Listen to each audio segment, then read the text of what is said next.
Next man up, 1025, The Game. Jake Lyman, Nick Frazier, Parker Kelly with you on this Tuesday morning, broadcasting live from the Busy Bee Plumbing, Heating, and Air Conditioning Game Nashville Studios, home of the $99 yearly Beehive membership, where the buzz is always about great service. Man, we got a busy show for you today. Nick Frazier, how's it going? We're great. Knicks in 6, baby. Let's do this thing. Yeah, Feeling tomorrow. it. Yes, tomorrow. indeed. I'm still going Spurs in 6. Sorry. I apologize, but, give me Victor Wembanyama.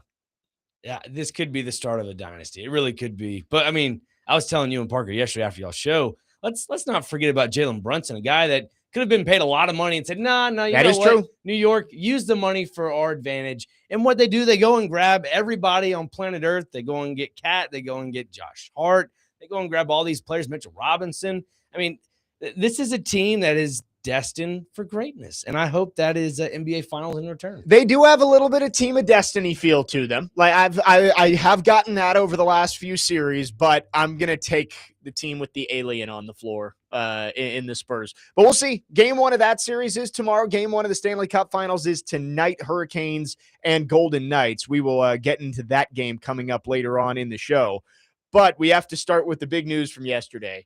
I could not believe it because literally in the last segment of the show, me and Parker are talking, and I had just seen a tweet from not a real reporter, but just one of those Twitter reporters. He has a couple thousand followers, and it's like, hey, the Rams have reached out to the Browns about Myles Garrett. And I was like, man, that would make a whole lot of sense for both teams. And I get in the car and start getting blown up with texts from a bunch of my friends about Myles Garrett actually getting traded to the Rams. So I could not believe that it actually happened. And Myles Garrett is now on the Rams, and LA by far becomes the Super Bowl favorite. I think that they are going all in, and you've now got the MVP and the reigning Defensive Player of the Year on the same team out there in LA. It's wild because this is a team that's a top 15 defense at its worst. And now you add Myles Garrett to the equation, and they're easily, would you say on paper, a top 5 defense? You go Rams. You go and grab Trent McDuffie from Kansas City in a trade. Now you have Myles Garrett in a trade. Unfortunately for Jared Verse, he doesn't get the best part of it. The worst day yesterday belonged to Jared Verse. I mean, I feel for him. He's still going to get paid. He's going to get a big extension from Cleveland. But, man, he went from Super Bowl contender, living in L.A., to probably one of the worst teams in the league and living in Cleveland, all in the span of a couple of hours. Now Cleveland looks at him as their Myles Garrett 2.0 and trying to build around that for years to come. You're not going to replace Myles Garrett. I'm sorry. I don't want to sound rude at all, but look, Jared Verse is a great player, not Myles Garrett. I will say for Cleveland, though, I think it makes a whole lot of sense for them to do this now. And I said it yesterday that, whatever your thoughts are on Shedeur Sanders, he's a 5th-round pick who didn't show all that much last year. There were some flashes, but lots of turnovers. They didn't win games. Shedeur Sanders has done nothing to prove that he is a future franchise quarterback. So you look at that team right now and say, yeah, there's bones to a team that can compete in a few years. But Myles Garrett wasn't just going to sit around forever. Right? He wasn't going to just, I'm going to be a Cleveland Brown forever, and I'll be Joe Thomas, and if we lose 14 games every year, that's fine by me. That just wasn't going to happen. He was going to get tired of it at some point, and I understand trading him at peak value. He just broke the NFL sack record last year, and you get back a younger, more controllable defensive end. And Jared Verse is not Myles Garrett by any means, but you get back a younger player who might fit your window better. You get a 1st-round pick coming up this year where you have an opportunity to, if there is a quarterback there, maybe you're in position to draft him. Maybe you're in position to trade up and go get a quarterback. And you get extra draft capital down the road to try and build up the roster. For Cleveland, the timeline just didn't match up with Myles Garrett. Myles Garrett is not going to have 23 sacks a season for the next 5 years. It's going to drop off at some point. And it made sense for Cleveland to sell high right now, try and get their quarterback of the future in the next few years, and hopefully Jared Verse can be a piece of that future core, which Myles Garrett probably never was going to be. No, not at all. It's interesting you bring up those sacks from Myles Garrett. 20 of the 23 sacks he had last season came from a front 4. You look at LA, a team that is synonymous for bringing the pressure against, different teams and just different looks. This defense fits a guy like Myles Garrett. And you wonder the other equation of this, what about Aaron Donald? Does that open the door for him to say, hey, maybe I got a year in me? We just got a text from Trevor on the text line. He says, imagine if somehow they actually talk Aaron Donald to come out of retirement for one season. That'd be nasty. And yeah, I see he hasn't played in 3 years? 2023 was the last season he played fully. And I'm not going to doubt Aaron Donald, right? That dude is a freak of nature and he's still not super old, right? Like Aaron Donald, I want to say like 32. Yeah, he's in his mid 30s easily. Like 35. Oh, he's 35. Yeah. Okay. Yeah. I guess he didn't retire that early. I was thinking more like Calvin Johnson, who retired at 30? Very early. Right. Yeah. Like some of those guys. He's 35. I know I'm not going to doubt Aaron Donald. I bet he could come out and still give you some production. But I also think Aaron Donald, 3 years removed from playing football and at 35 years old, isn't going to come back. I don't think this was anybody like reputable, but I saw somebody put out like a list of the top defensive tackles if Aaron Donald came out of retirement, and they had him first off behind Dexter Lawrence, who was number one. He had half a sack last year. Not sacks aren't the only stat that matters for defensive tackles, sure, but he had half a sack last year and had Aaron Donald at 3 ahead of Jeffrey Simmons. And I will say, Aaron Donald, one of the greatest defensive players of all time. If I had to choose between Aaron Donald right now, 3 years removed from playing the game and 35 years old, and Jeffrey Simmons, I'm taking Jeffrey Simmons. Like Aaron Donald, great.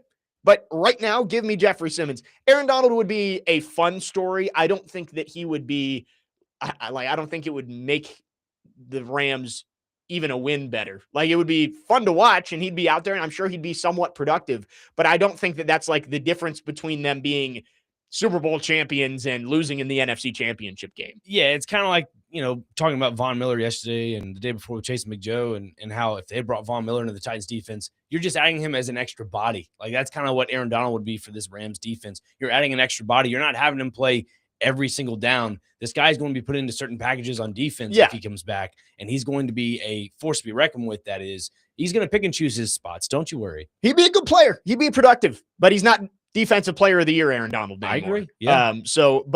Man, Myles Garrett still is Defensive Player of the Year, Myles Garrett. And this team, I said it yesterday when it felt very hypothetical, right? Like it didn't feel like it was something that was imminent. And 30 minutes later, it happened.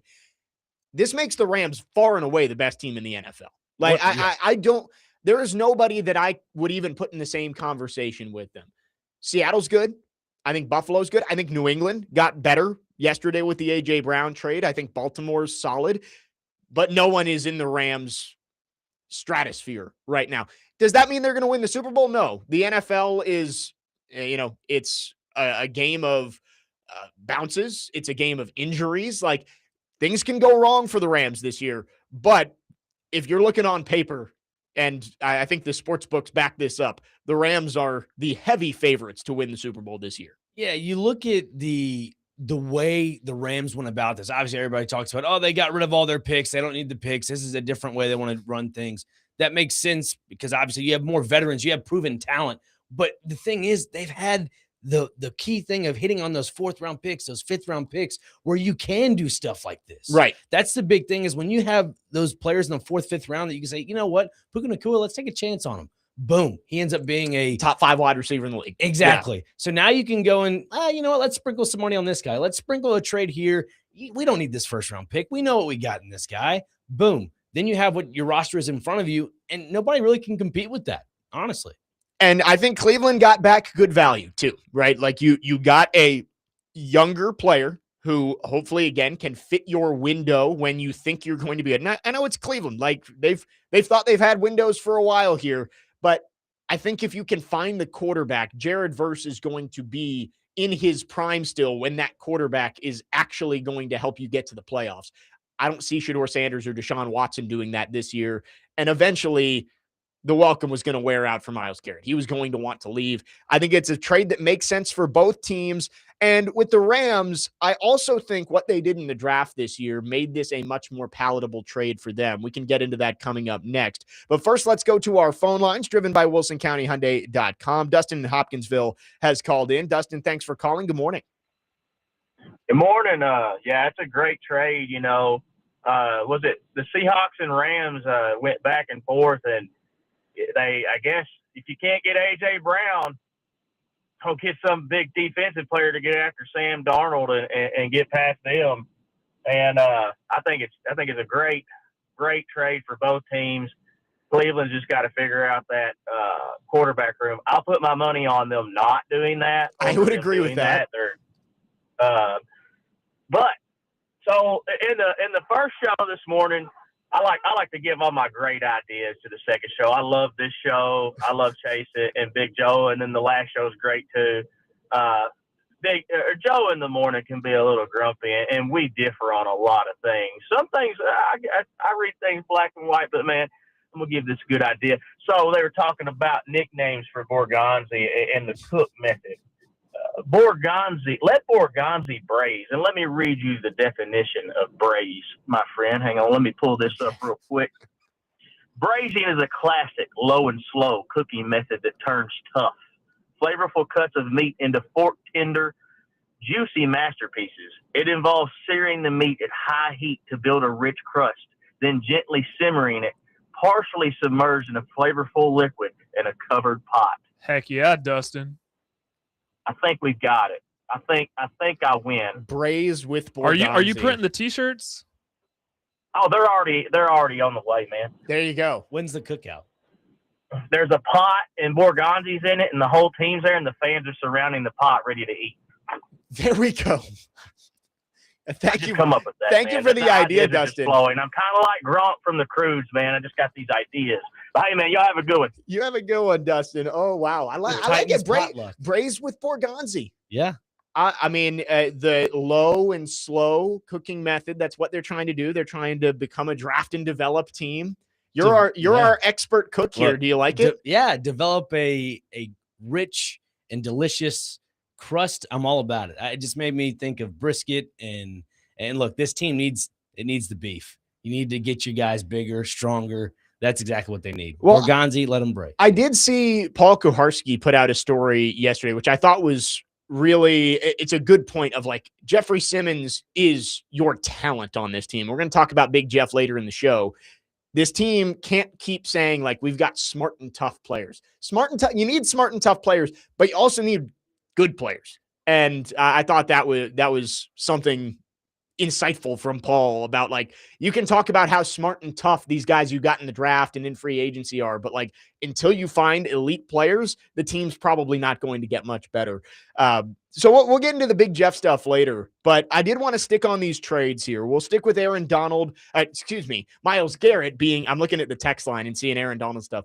Myles Garrett being traded from the Browns to the Rams. We'll also touch on A.J. Brown. The long-awaited trade from the Eagles to the Patriots came down shortly after 3 p.m. yesterday. We'll talk about all of it coming up next. 615-737-1025 is our phone number. Our phone line's driven by WilsonCountyHyundai.com. Jake Lyman, Nick Frazier, Parker Kelly, next man up. 1025 The Game.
Next man up, 102.5 The Game, Jake Lyman, Nick Frazier, and Parker Kelly. Is this from last night? Because I From saw last the night. video. Okay, I didn't know if this was the actual live version from last night. What a game, West Virginia and Kentucky. What a series in general. Their regional out there in Morgantown. We'll talk a little bit about the super regionals coming up, but I mean, just in general, pure chaos this weekend across the college baseball tournament. If you have a number next to your name, you're gone. Yeah, 7 of the hosts are gone. You've got Troy and Little Rock playing in a super regional to go to the College World Series. So we'll get into that later, as well as a tough result for the Lady Vols yesterday out in Oklahoma City as their season came to an end.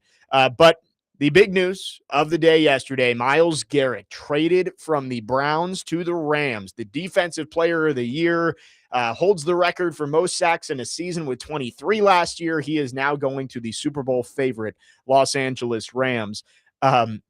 We've got some thoughts on Dustin from Hopkinsville's Braise with Borgonzi. Justin from Greenbrier says he'll up the ante, Braise Gonzi. I'm all right with it. I don't know if I'm a huge fan of that. It's a little Feels weird, like we're trying too hard. Yeah. Like, I know that Adam Vingan, when it was Brinker and Borgonzi, had Berserker. That was his nickname. Obviously, that's gone. Do we need a nickname for Borgonzi and Sala? Ooh, that's going to be a tough one. I have to think about that one. I Yeah. mean, the one I had for Borgonzi originally was Bake with Borgonzi. Or Bake with Borgonzi. Yeah, I like that. easy. I like that. You know, seeing it rise to the occasion. Braciole with Borgonzi. Braciole is an Italian dish. It's Yeah. like wrapped meat. Yeah, it's pretty good. I like Braise. I like Dustin, but I think Braise Gonzi might be a little bit, A little much. step too far. Yeah. Maybe if the team has some success, then you can break. Right. I think that, and like Steffi Knuckles on the YouTube chat says, will be a great nickname with lots of possibilities when we inevitably fire him in 2 seasons. I don't agree with that, but I would say, like, let's slow down on the nicknames until we see some wins on the field. Right. Got to let it cook for a little bit. If they go 9-8 this year and triple their win total, then we can Braise with Borgonzi all we want. But, 6 wins in 2 years. I know Borgonzi wasn't here for the first of those seasons, but anyway, big trade in the NFL yesterday. The Rams make an all-in move, as they seem to always do, to go get Myles Garrett from the Browns. And I saw somebody put this out there on Twitter yesterday, and I agree with it wholeheartedly, that taking Ty Simpson at 13 is a large reason why they felt comfortable to do this and kind of mortgage the future. And I know we've said the Rams have mortgaged the future a lot over the last decade, and it seems like it never actually affects them. But trading away your first-round pick next year and what is a good draft, you expect it to be a late first-round pick with the talent that's on this team. A second-round pick, a third-round pick, and a young, talented player. I think you feel better doing that, knowing that you have at least what you think is your quarterback of the future in the fold. Because that's what you need the draft capital for the most, is to find the next quarterback after Matthew Stafford. They took Ty Simpson. They think they've got that guy. So you can give away those picks and not feel like you're missing out on what could be a huge opportunity to find that future quarterback. Yeah, and also another, bullet point to the conversation is their scouting department. Like I mentioned before in the first segment, that this organization in Los Angeles, the Rams, that is, they know how to scout and, draft players later in those rounds. So if you get a guy like Ty Simpson, which you did this past draft, you can mortgage those second and third round picks and go grab 4th and 5th round picks. Again, those are flyers, but if this organization's confident in scouting players like that, then go ahead. Well, the Rams also, like, that pick they had for Ty Simpson was a little bit of house money for them, right? Like it was a Falcons pick. Yeah. The only reason they had that was because they traded out of the first round last year in the pick that became James Pierce Jr.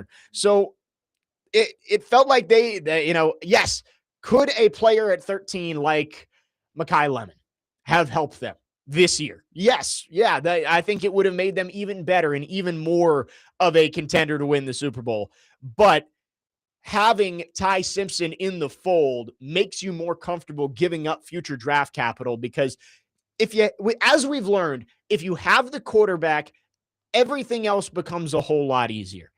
The Chiefs, for about a 5-year span, were shuffling in and out corners, wide receivers, offensive linemen, but they had the core of Mahomes, and then you had your star players around him. You had Kelsey, you had Chris Jones, and they were able to figure everything else out. If they can develop Ty Simpson into a franchise quarterback, you're going to feel okay even not having those picks over the next 3 years in the draft because you have the quarterback and you can find Puka Nacua. Like, obviously, you're not going to find him in every year's draft, but the Rams have proven that they can find really talented players outside of the first round. I mean, in the last 10 years, they've had 2 first-round picks, and both of them they've traded for other players at their same positions. They took Jared Goff in 2016. They traded him for Matthew Stafford. They took Jared Verse in 2024. They traded him for Myles Garrett. So they have no first-round picks that they have kept on their roster over the last 10 years, and they are still the best team in football. I think they feel okay knowing that they have the quarterback, that they can move those picks and still have the ability to compete year after year. So with that being said, if things don't go the way everybody's expecting it to, and that's the Rams to potentially win the Super Bowl this upcoming season, if they don't, what do you think happens to Sean McVay? Is he done after this? Do you think, Stafford's done after this? Because it's a 1-year deal. I don't know. Like, McVay has flirted with retirement and going to TV. Matthew Stafford, of course, has flirted with retirement too. So I think if they do go win one this year, there's a chance that both those guys ride off into the sunset. I don't know about McVay. Like, there's a chance maybe Sean McVay's TV attraction has slowed down a little bit. But there's a chance that, let's go win one more Super Bowl. I think McVay sticks around, but I think Stafford I think he's got a 2-year window to win a Super Bowl. If he wins it this year, I think he's done. Yeah, just do the whole Peyton Manning right off in the sunset type thing. It's crazy. I didn't know how old Sean McVay was. I thought he was like in his late 30s. The guy's 40 years old. Yeah. So if he were to win the Super Bowl this year, that's what, 2 for him? Yes. Yeah, he'd have won 2. And he is already the highest paid player in NFL history. I might as well just say I'm done. Right. I think that's what he's doing. He wants to win one more Super Bowl and he can ride off into the sunset. But he's giving himself a 2-year window to do it. I think he will not play beyond the 2027 season, but they've got a team that's capable over these next 2 years to go win one. And that Myles Garrett move literally is pushing all your chips to the middle of the table. Could you see them? I mean, obviously they don't have much draft capital anymore, but you see them maybe making another move from a wide receiver? I mean, it seems like they've settled things down with Devontae Adams. Like when they were talking with the Eagles about A.J. Brown, the plan was, all right, if we get A.J. Brown, we'll move Devontae Adams somewhere else. I think they feel better about Puka Nacua's situation. I think they feel better about Devontae Adams. So I think they stay pat there. But, man, there's always a chance with the Rams, right? They make the moves that everybody else fantasizes about. They're the ones who actually do it.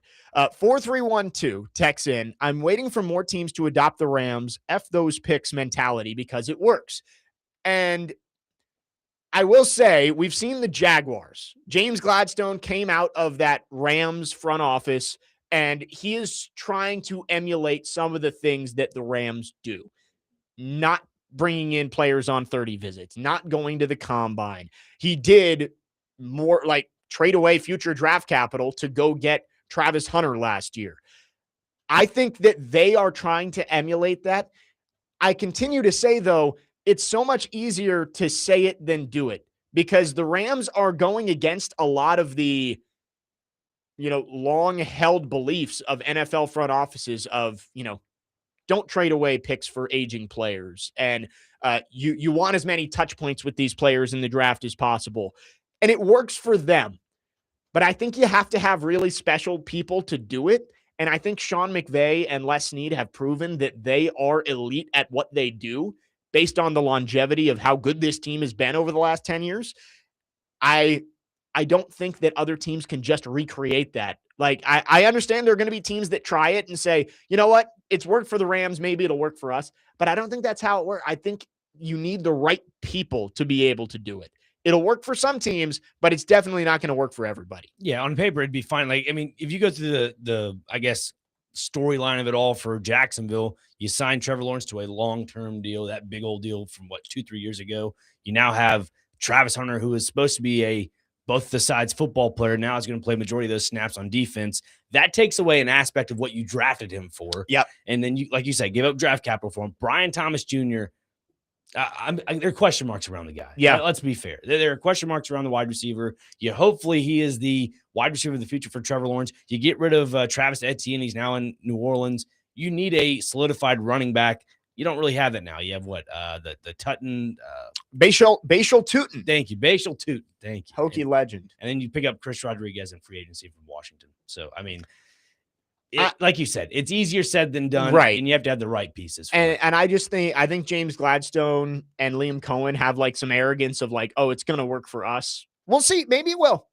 But I have a hard time believing that they can just recreate what the Rams have done over the last decade. 0376, Scott in Waverly says, it's a very sad day for me. I'm a diehard Niners fan. I bleed red and gold. And like I told the last guys, I would have traded in my wife to keep Myles Garrett out of LA. The NFC West is going to be the best division in NFL history. Man, Scott in Waverly, ready to put it all on the line there. Scott, I hope you have a really good anniversary gift. That is, wow. I saw yesterday, you've seen We're the Millers. Oh yeah. The scene where it's like, you were making $10 million and you're only going to give me $100,000. And it's like, it goes on and on. Somebody did that with the NFC West yesterday. And it was, the Seahawks go, you got Myles Garrett. Like, that's unfair. You already have the MVP. And the Niners go, you just won the Super Bowl. We're just trying to stay healthy. And then the Cardinals, has anyone heard from Jacoby Brissett? That's spot on. It was so well done. Like, you guys are getting paid. Has anyone heard from Jacoby Brissett?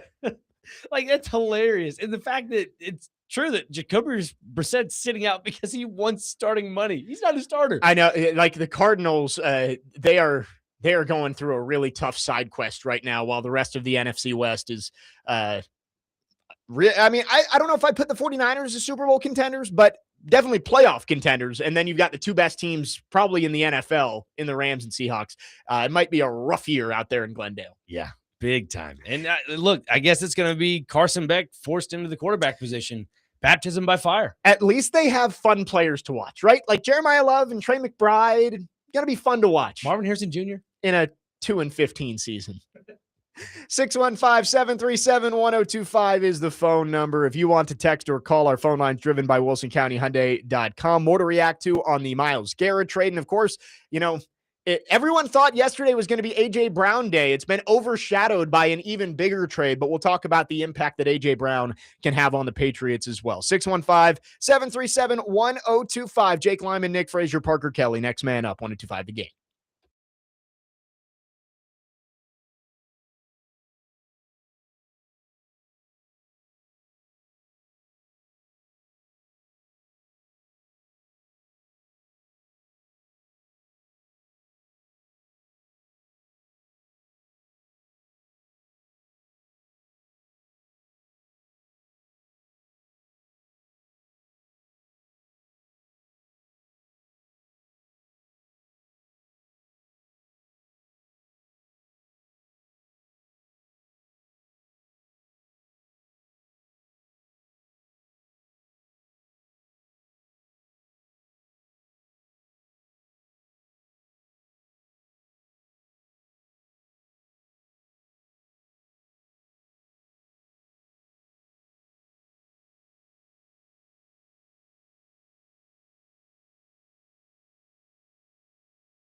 Next man up, 102.5 The Game. Jake Lyman, Nick Frazier, Parker Kelly. Today, the Nashville Sounds take on the Jacksonville Jumbo Shrimp. First pitch today is at 6:05, and you can catch all of the action on 94.9 The Fan, presented by Twin Peaks Family Leisure and Social Cantina. Going through the big trades in the NFL yesterday, Myles Garrett is now a Los Angeles Ram, and as expected, A.J. Brown is a New England Patriot. And for the Patriots, I think it is a trade that makes sense for them.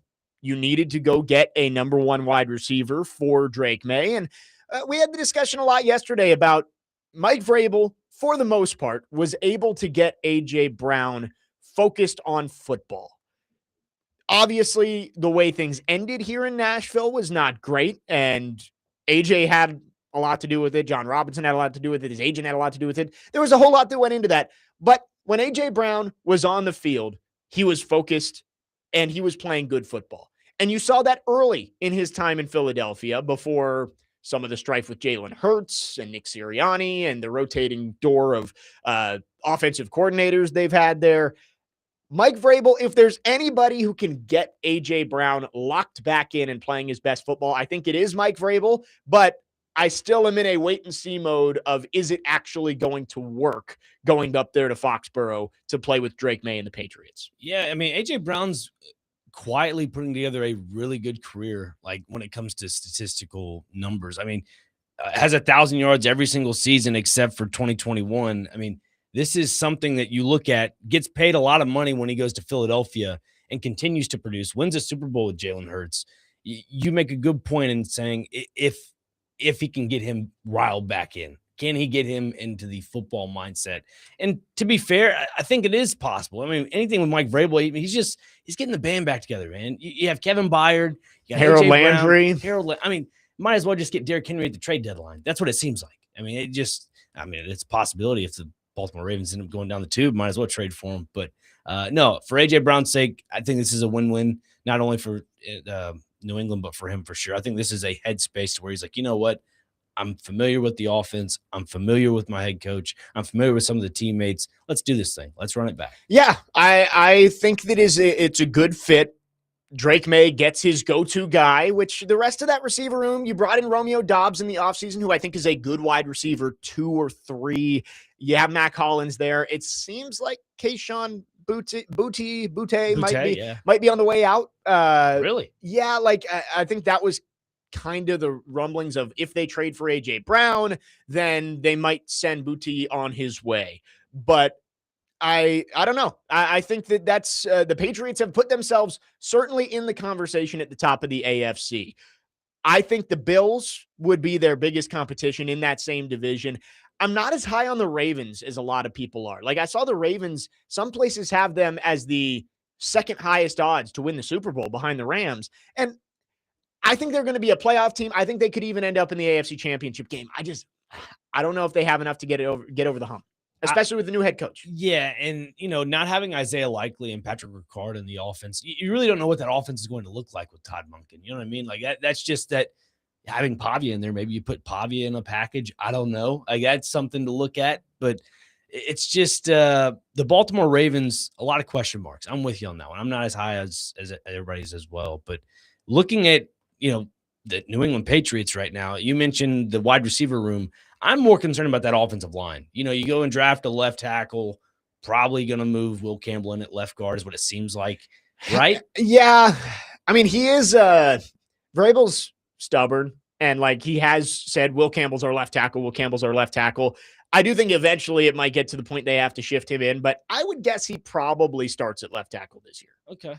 It's interesting. I think the offensive line is still an unsure thing for me. Yeah. Which could lead to another reason why. And again, let's be fair. New England Patriots took advantage of the last place schedule last year. That's why they kind of were where they were at last season. But with A.J. Brown, I'm sure with Drake May developing as a quarterback, finding a quick release out of the pocket, that this should be a match made in heaven for the both of them. And I did hear Charles Robinson say this morning about this trade that I don't know why I'm blanking on this. I just had it. The AJ Brown trade? Yeah, it was about AJ Brown, and I had it, and he said something about this that was, and I completely lost it. I'll see if I can think of it. That's okay. Let's go to the text line. 3274 says, with AJ Brown reuniting with Vrabel in New England, should the Patriots check in on Ryan Tannehill? Maybe he can get them over the hump. Drake May finished second in MVP voting last year, and I think Ryan Tannehill is very happy sitting on a Florida beach, counting his hundreds of millions of dollars that he made in his Fishing, career. deep sea fishing. I'm all about it.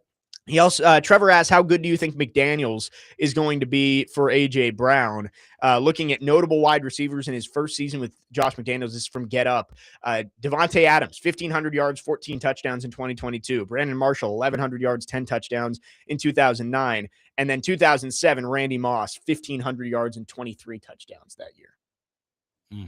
You also got, minus Stephon Diggs, the other two had Tom Brady as the quarterback. That is true. So that offensive line was structured a little bit differently. As for the New England Patriots now with Drake May, 1,500 yards with Stephon Diggs. Congratulations for that first year. But again, he was a one and done.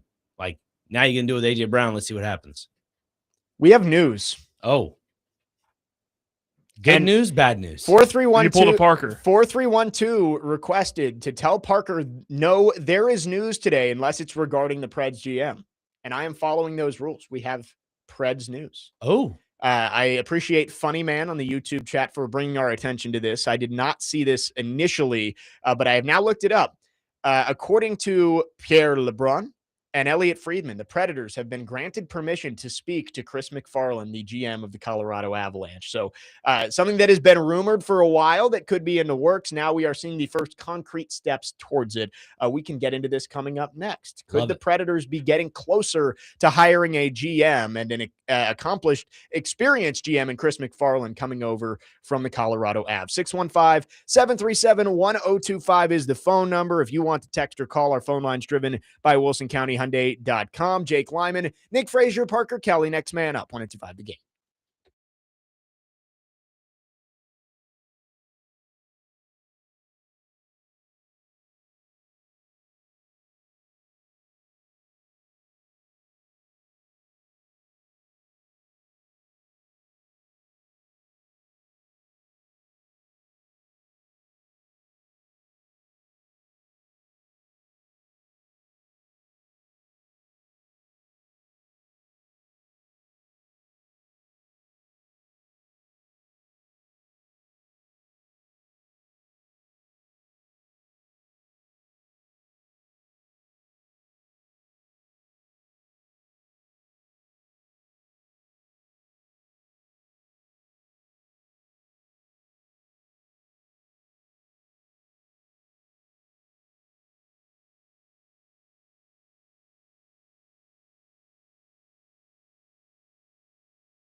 Next man up, 102.5 The Game. Jake Lyman, Nick Frazier, Parker Kelly alongside you. We've got some developing news. I won't say breaking news because nothing final here yet. But after about a week of speculation, we do have an official report. Elliot Friedman at Sportsnet says the Predators have been granted permission to speak to Avalanche general manager Chris MacFarland.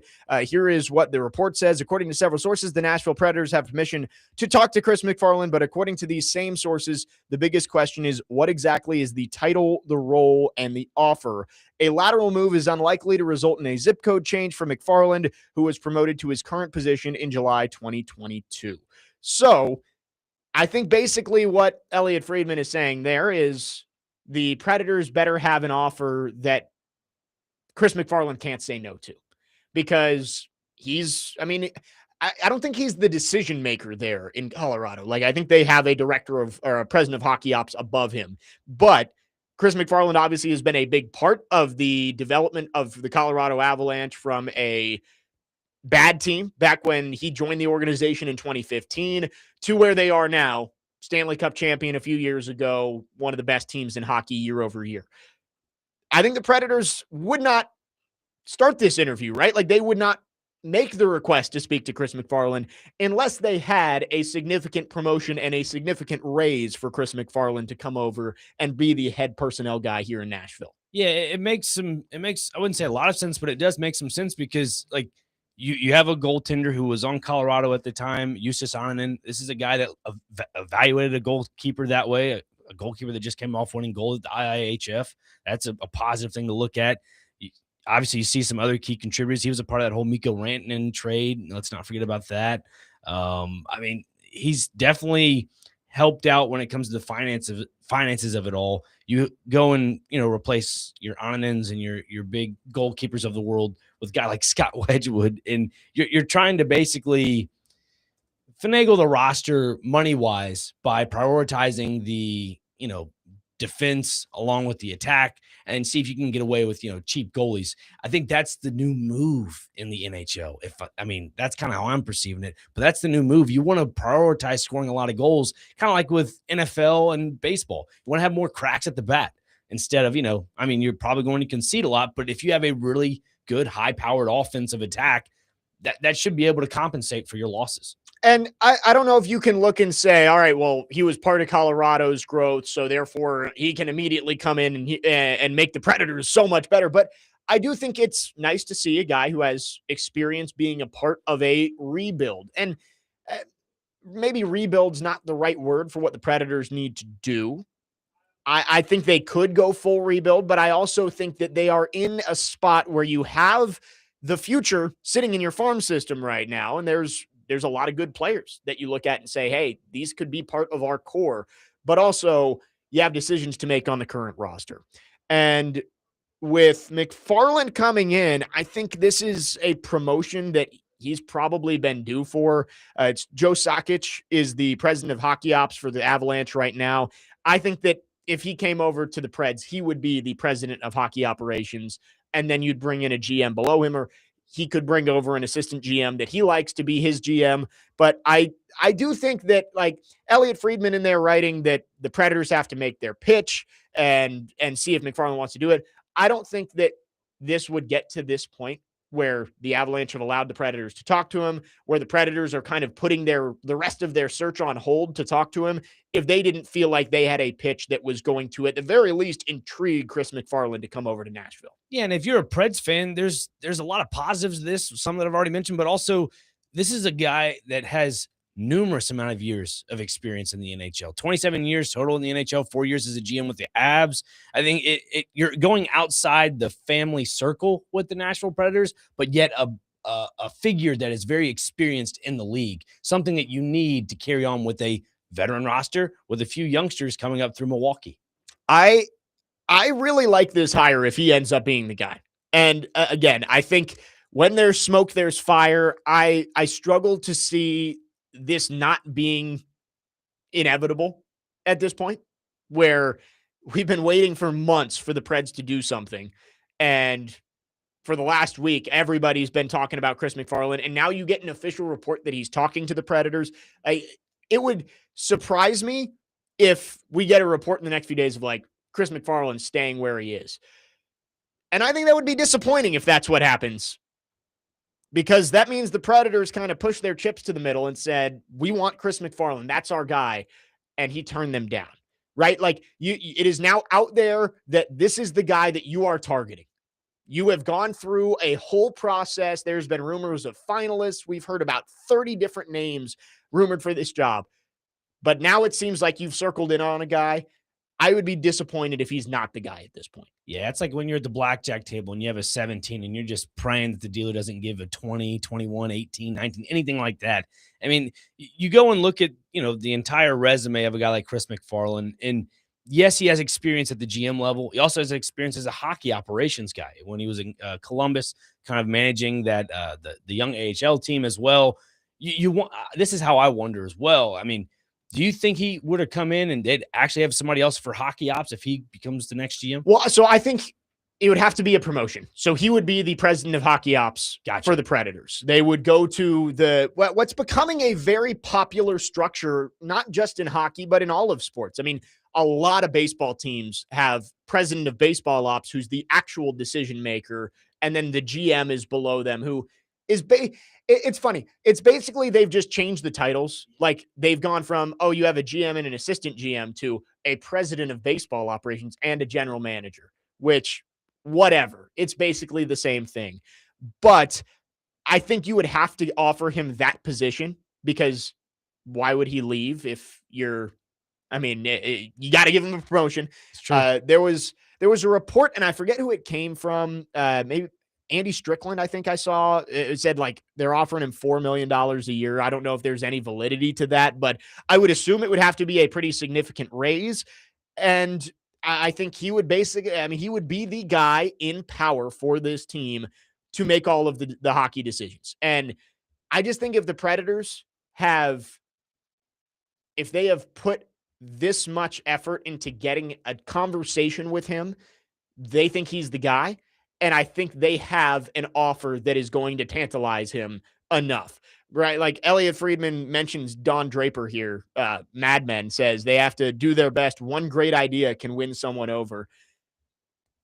I struggle to believe that there hasn't been conversations with his agent or something like that of like, hey, if you come talk to us, here's what we would be offering you. Like, there's mutual interest here. I think this is the first step to this becoming a done deal, hopefully later on this week. Yeah, let's hope so. And hopefully, if for the Nashville Predators, they just hit the ground running. And when you do that, then you can kind of get yourself back in the playoff conversation quick. And again, I mean, this is a team that they're not young. They are definitely in a win-now window. And you hope with the roster that Barry Trotz has constructed kind of leaves the door open for a guy like Chris MacFarland to capitalize on. Well, I think there's a lot of different ways they can go, right? Like Barry Trotz the last 2 years has gone in that win-now mode, and it has not panned out. So Chris MacFarland, if he comes in here, has the option to try and build off of that and give the older guys one last go of it this year. Or you can trade a Ryan O'Reilly. You can trade Jonathan Marchessault, which that one might happen one way or the other. I don't think Steven Stamkos is going to get traded, but you can get rid of some of those pieces and add draft capital, add prospects, add younger players that can help you now, and try and build up for 2 or 3 years down the road. But that's going to be the decisions of Chris MacFarland coming in here if he ends up being the guy. But this is obviously a big first step to the Predators possibly making a GM hire. The Colorado Avalanche have given permission to the Predators to speak to their general manager, Chris MacFarland, as reported by Elliot Friedman and Pierre LeBrun just about 45 minutes ago. 615-737-1025. We'll get to some of your reaction on this coming up next. We will also talk a little bit about the Vols in hour number 2. Chaz Coleman, lots of buzz around what's going on there. The Penn State transfer coming over to Knoxville. So we'll talk about that and the Preds coming up in hour number 2. Jake Lyman, Nick Frazier, Parker Kelly, next man up. 102.5 The Game.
Second hour on this Tuesday, next man up, 102.5 The Game. Jake Lyman, Nick Frazier, Parker Kelly, broadcasting from the Busy Bee Plumbing, Heating, and Air Conditioning Game Nashville Studios, home of the $99 yearly Beehive membership, where the buzz is always about great service. Lots to react to this morning. We started with the big trades in the NFL yesterday, and news within the last hour. The Nashville Predators have been given permission to speak with Colorado Avalanche GM Chris MacFarland, according to Pierre LeBrun and Elliot Friedman. Alex Doherty also just tweeted that the Predators have confirmed to the Tennessean that that is the case. So the first step in possibly getting Chris MacFarland to come be what I would guess is the president of hockey ops. He would be the lead personnel guy for the Predators.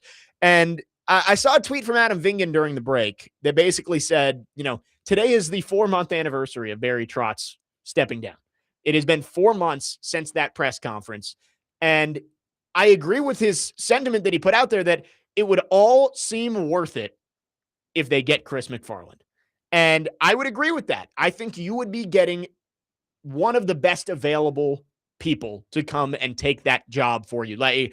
You can complain about it taking 4 months and not a whole lot of info being out there throughout the whole process of, we were hearing a lot of assistant GM names, and then it was Tom Fitzgerald for a while, and then, it was Darren York of Carolina, and now it's Chris MacFarland. No one will remember all of that if you get the right guy. And I think Chris MacFarland, you never know, but it feels like that is as close to, hey, we got a home run hire as you could have gotten during this cycle. Yeah, and if it comes with a bunch of wins, people are going to forget about this whole entire search. Like, that's the beauty of it all. Everybody's always judged on wins and losses, and Chris MacFarland obviously can be judged on a lot of his wins, and Stanley Cup wins to be exact. So for this to happen, if it does happen, then it's a home run hire for the Nashville Predators. I think this would be a great hire for the Preds. And again, nothing done yet, but I continue to say it. If this is being publicized and put out there and the Predators are confirming to people that, yeah, we've gotten a chance to talk with them, I won't say formality is the right word, but I think there's some juice to it, right? Like, I think that this is legit, and hopefully within the next few days, we will hear some finality to this GM search. Want to get to all of your thoughts on this. 615-737-1025 is the phone number. Our phone line's driven by WilsonCountyHyundai.com. If you want to join the conversation, 4312 says Preds could be like, hey man, we're the Preds. We don't fire anyone. You've got a job with us for life. I mean, it's based on what? Having David Poile and Barry Trotz as your two personnel guys from the beginning of the franchise. I don't think you can say they don't fire anyone. There just hasn't been anybody who they've needed to fire quite yet. Well, again, it goes back to what Barry Trotz and David Poile have both said before, is that this team is always in the running. They're always either never in last place, never in first place, they're always in the middle. And that's a form of consistency. You could say consistently whatever. I look at it as a consistent format to always have a really good product on the ice, which could obviously catapult you into another level of being a really, really good team, or it could maybe drop you into a different level of being a really, really bad team. So I like where the Nashville Predators mindset is always of having, people on staff, because they can, put themselves either one side or the other. And that's kind of where everything is in the NHL, but specifically the Nashville Predators. You look at their lineage in the NHL, that's what they've been known for. Here is, I won't say it's breaking, but we have a development on top of what Elliot Friedman and Pierre LeBrun reported. Oh. This is from Emily Kaplan. The Colorado Avalanche have granted the Nashville Predators permission to speak to GM Chris MacFarland. I'm hearing the expectation is the deal gets done for MacFarland to go to Nashville. So there you go. Again, nothing done yet, but the breadcrumbs are falling, right? This is getting closer, and when there's smoke, there's fire, right? When we're hearing all of this and it's all coming out publicly, I think we kind of know that this is on the doorstep. So I really like it. I think that this is exactly what you wanted. When Barry Trotz announced he was stepping down, I feel like we all kind of put our descriptions of what we'd want in his successor out there. And it all kind of fits into what you're getting in Chris MacFarland, a guy who's experienced, has a track record of success, and is outside of the Predators family. right? He is coming from Colorado. He doesn't have the Predators way ingrained in his mind. I really, people are going to complain. I heard Joe say it yesterday on your guys' show. 3% of the world is against air, against oxygen. But I do think that this has to be one of the more universally liked hires the Preds could have made in this GM search. Yeah, I mean, look, Chris MacFarland, if we're going to put it into movie terms here real quick, he is the Tom Hagen of the Godfather Corleone family. He's outside the family, but he's adopting that win mentality and understands what's on the docket, what has to be done. My biggest thing is now when you bring in a guy like Chris MacFarland, and we kind of talked about it at the end of the last hour, you mentioned Jonathan Marchessault, Steven Stamkos, Ryan O'Reilly, maybe some potential trades and moving on of certain players. It's intriguing to mention a guy like Marchessault because he had such a down year with the Preds. What could he possibly do to offload him, and how much of the contract would be like retained? That's my biggest thing. If you have all these long-term deals with these players, how much are you going to retain? I think that's the biggest thing that's going to happen if Chris MacFarland is the next year. Well, yeah, he's going to have a lot of big decisions. This is I've said it since the season ended that this is a really important offseason for the Predators to chart their next path. Where is this organization going? It starts with the GM hire, the head of personnel hire, and I think Chris MacFarland would be a great move for the Predators. We've got more here. Elliot Friedman just tweeted a few minutes ago, according to several sources, MacFarland met face-to-face last night with owner Bill Haslam, and the goal is for the Predators to close this quickly. They know that they will have to hand the keys to MacFarland, and they are prepared to do it. Stay tuned. So this is it's coming out quickly. I would be disappointed at this point if it did not end up with Chris MacFarland being the head guy at 501 Broadway. I would my smile would turn into a frown just the snap of a finger. Hopefully that's not the case. Emily Kaplan over here just going down to the local gas station, getting about $3.45 a gallon, $3.75 a gallon, just dumping it on the story, putting the fire up. Well, yeah, Elliot Friedman saying that he met Bill Haslam face to face. I mean, look. Elliot's probably getting that diesel gas at 5.15 and saying, you know what? You're getting regular gas. Let me dump bigger fire on this one. There you go. Predemption, Johnny in Vancouver on the YouTube chat says, I'm back from getting groceries. Is it official yet, Jake? No, it is not official yet. We are starting to pick up steam towards an official announcement for the Predators. Again, 4 months removed from Barry Trotz announcing that he was stepping down. The news this morning is that the Predators have been granted permission to speak to Chris MacFarland. In fact, have already spoken to Chris MacFarland. Bill Haslam met with him face-to-face last night, and according to Elliot Friedman, are prepared to hand him the keys. I love it. I love every bit of this. I think this is, you can criticize the way the Predators ran this search. And I saw our friend on Twitter, I forget his name, Nuclear Womp Rat, said, imagine if the Titans GM search were conducted like this, the local media would crush them. You guys literally said that because Trotz won a Stanley Cup as a head coach, he'll be great at conducting a GM search. I don't ever recall saying that. I think we pointed to the fact that Barry Trotz is a great hockey mind. He's proven it over his long tenure in the NHL as a coach. And, he's made mistakes as a personnel guy. I think we kind of said Barry Trotz should not be leading this search. It should be, he can have a say in it, but he shouldn't be.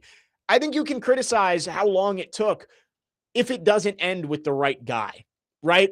And what could have been a disaster is you put your search on pause because you want Chris MacFarland and you don't end up getting him. And again, pen has not hit paper yet, so we don't know for sure. But I do think if they get this done with Chris MacFarland, they did everything the right way. They did not settle for somebody just because they wanted to get this thing done with. They waited and they found the guy that they wanted.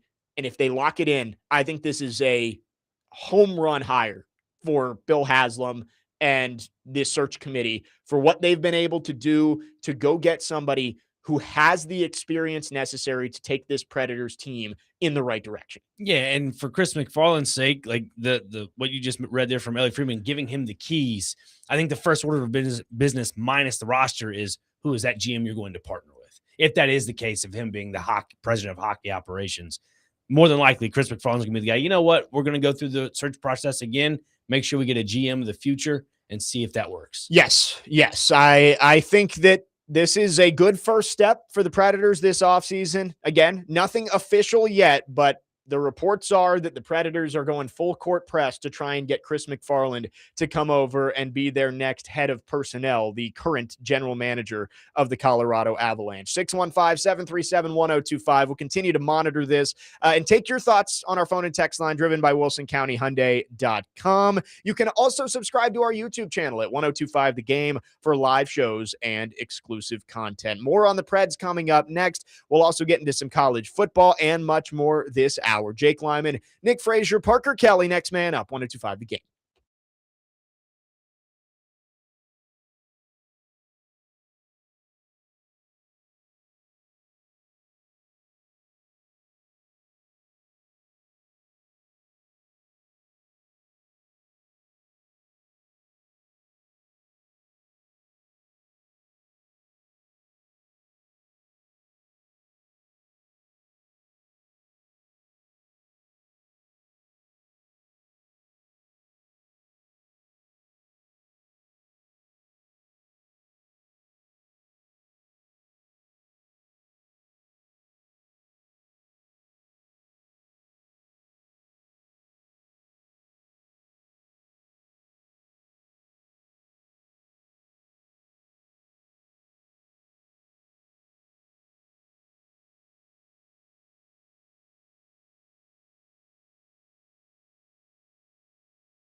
Next man up, 1025 The Game. Jake Lyman, Nick Frazier, Parker Kelly. Seems like Preds fans feeling this way right now. Nothing official yet. Again, pen has not hit paper. No deal has been agreed to. But Elliot Friedman reporting that, first off, the Predators have been granted permission to speak to Chris MacFarland, the GM of the Colorado Avalanche, and then expanding on that, saying, according to several sources, MacFarland met face-to-face last night with owner Bill Haslam, and the goal is for the Predators to close this quickly. They know they will have to hand the keys to MacFarland and are prepared to do it. Stay tuned. So there's a chance this gets done pretty quickly. You know, the wheels started turning with the Avalanche getting out of the way, allowing Chris MacFarland to speak to the Predators. And it seems like Nashville has a pitch ready that will, to use one last Barry Trotzdism, knock his socks off and hopefully allow him to come in and be Barry Trotz's successor. I'm not somebody who knows a ton about the front office workings of the NHL. And I would say that not a lot of people are out there, right, that know what guys do. So I don't know if Chris MacFarland is going to come in here and he's going to be the savior of this franchise. But just looking at his credentials, where he's coming from, a winning organization over the last decade since he's been there, I think this is about as good as you could have done if you're the Predators. And there are hires that are well-liked when they're made that don't work out. So obviously you don't know how this is all going to pan out, but you have to look at what the credentials are. Are they qualified? Is this the right guy to take this team forward? And I think the answer is yes to all of those based on what we know right now. Yeah, and when it comes to MacFarland as just one of those guys that can possibly reconstruct this roster, Jake, my question to you is, where do you see the biggest overhaul happening? Do you see him coming, like, again, going back to the phrase that Friedman has mentioned, like giving him the keys, where do you see him making the most impact on, let's say, day one when he has a GM already set in place? Yeah, I don't know, right? Like that's a question that I'm sure that they're asking him in these interviews is, you see our roster right now, you see our coaching staff, what would you do? And I think giving him the keys, like that's the Elliot Friedman, like they know they have to give him the keys. I think that shows you that they trust whatever direction he wants to take the team. That's going to be the right move for the Predators. So I do think that there are a lot of decisions that have to be made about the overall direction of this team, because Barry Trotz has preached trying to thread the needle of staying competitive at the NHL level while building up the farm system. And yes, the farm system is now in a good place. The Athletic ranked it in the top 5 in the NHL. That's where you want to be. I would say there's been a lot left to be desired at the NHL level, given the talent that you've brought into this roster. So for Chris MacFarland, if he ends up being the guy, which again, it's trending that way, nothing official yet, I think that he has to ask, is this NHL roster just a few pieces away from getting back to being competitive? Or do you start to look down the road at that next core? Brady Martin, Igor Surin, Tanner Molendyk, Matthew Wood, Ryan Ufko flashed at the end of the year. Luke Evangel, the young guys you have now and in the future, is that what you should be building around to try and get this team back to being a Stanley Cup contender, maybe in the next 5 years rather than the next 2 or 3? Yeah, that's kind of the direction I'm thinking in my head. If you're a Preds fan and you have a fan favorite of a certain player, like that's kind of what I'm thinking. I'm like, there are going to be some Preds fans going to be a little hurt at the heart a little bit, because I'm not saying Forsberg or Yossi or anything like that, but I'm just saying maybe guys like maybe a Marchessault or even maybe an O'Reilly, like you mentioned last hour, you're going to see a few of those players that have been, let's say, the glue guy on a line probably won't be there next season. That's kind of where I'm leaning. And again, we don't know what the future is with UC Saros. Like, I mean, obviously he's on that long, 7-year deal is what it is. Jussi Saarinen just won gold for Finland. Yes, he did. And played very, very well down the stretch for the Predators. Yeah. So you got to, obviously it's a goaltending room that is definitely solidified. You know what you have in that group. But to me, and a guy that's in Jussi Saarinen, let's say a little bit bigger, he's, like you said, was really good down the home stretch of the season. That might be somebody you want to kind of focus your future on. And again, was in Colorado with Chris MacFarland. Yeah. A guy that, looked at that guy as a key asset to the team. He also did trade him away. That is true. Well, was part of, obviously, again, the reason Chris MacFarland would take this job, because Keegan just texted, super casual hockey fan, can we explain why Colorado would just let their GM leave for another team? He is not the president of hockey operations. Right. They have somebody above him who he has to answer to. He would not have that here. right? Like, this is based on what we're hearing, the Elliot Friedman report, they're going to hand him the keys. He would become the end all be all of Preds decision making. And so that would be the intrigue for him. Of course, probably comes with a pay raise, but it would be that he is now the decision maker for the Nashville Predators instead of being a decision maker for the Colorado Avalanche. The piece of paper has to go off his desk, not somebody else's. Right. That is the final landing spot. You know what? You need my signature? Here you go. Chris MacFarland. Chris MacFarland, the only person he would answer to would be Bill Hessel. Yeah. And ownership. That's it. And that would be the intrigue of leaving Colorado to come. Again, all these organizations are doing it, and you could change the names of the titles and say that they're the GM and the assistant GM, but it is a promotion that he would be getting based on what we're hearing right now. Let's see. Other texts. 4312. Chris MacFarland probably has a way of getting rid of UC Saros. That's the biggest win. 1993 on the text line said, I said months ago, Saros is a backup. I think we're being a little too harsh on UC Saros, and UC Saros is going to be the number one goalie for the Predators this upcoming season. I know Justus Annunen has played well, but UC Saros has earned a little bit of that respect, and he's got the pedigree that he is going to be the first one in net for the Predators most of the time next year. But I do think that what Justus Annunen has done, maybe that split evens up a little bit more. And it's a healthy split, in my opinion. Like, that's what I was saying, that in that goaltending room, that group, you know what you have. It is proven talent. Kind of what we were talking earlier about the Los Angeles Rams, their method of getting rid of their draft picks and going after proven talent. That's kind of what the Preds have with their goaltending. They have proven talent there. Justus Annunen obviously had to develop a little bit, but like we just mentioned, was really good at the home stretch of last season. UC Saros had his ups and downs, but again, I think that was just more of the workload. So we're getting to the point of where it can be a healthy, competition / a healthy split where these guys can, keep themselves, light on their feet. Yeah, and you hopefully have them stay healthier. UC Saros did deal with some nicks and bruises throughout the season, but you look back, 21, 22, 23, 67, 64, 64. That's how many games that UC Saros played. And he was top 5 in the Vezina all 3 of those years. The last 2 years hasn't been quite as good, and he's seen that number drop. If Justus Annunen is playing well, I think that split probably gets closer to like Saros plays 50 games and Annunen plays in the 30-ish range. Like, I could see that being the case, but UC Saros is going to be your starting goaltender this year. He's going to be the guy who gets the majority of the games. And they're not getting rid of him, right? He's 1 year into an 8-year extension. Like, it's not going to. No, I'm sorry. Like, I know people don't like UC Saros, and I understand he has not played very well.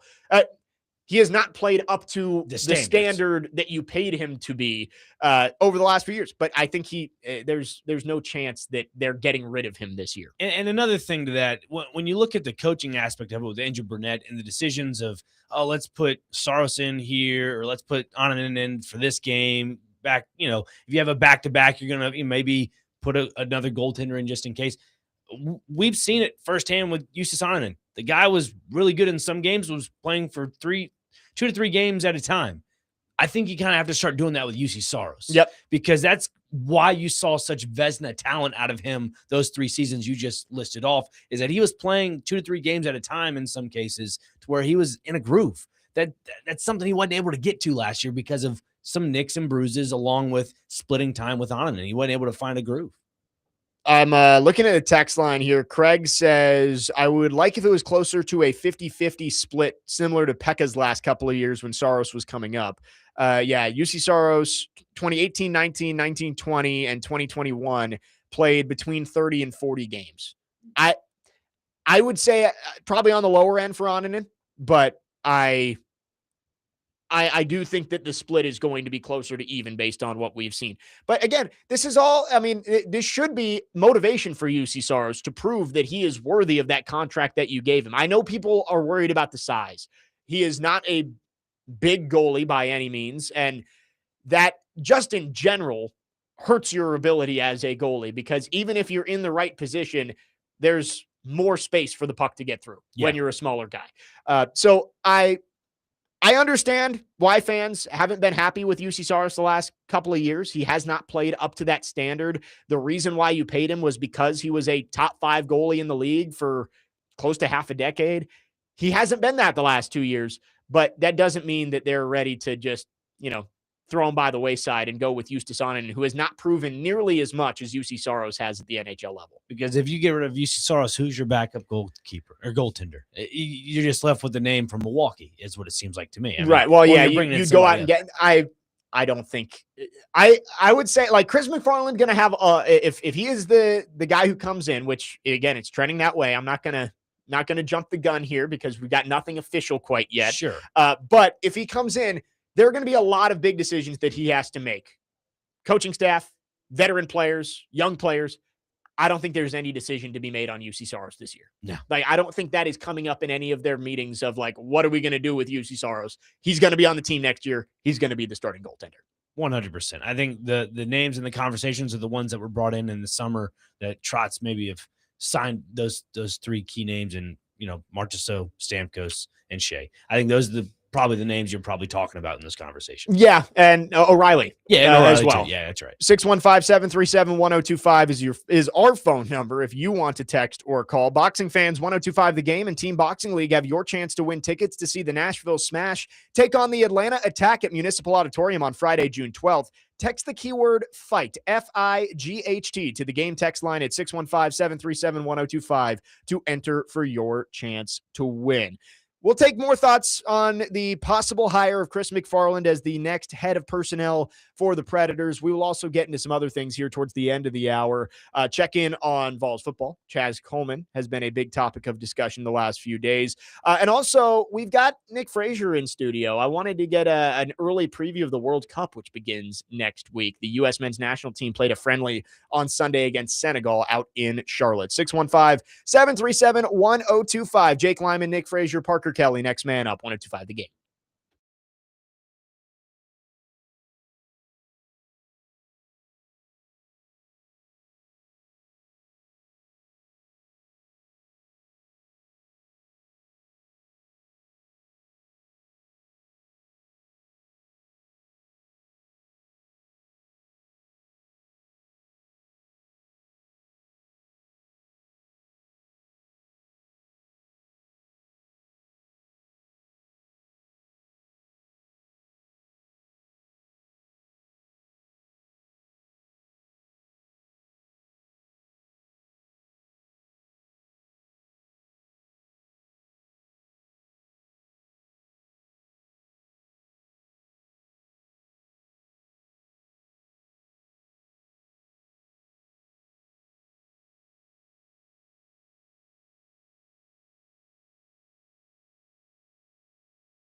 Next man up, 102.5 The Game. Jake Lyman, Nick Frazier, Parker Kelly alongside you.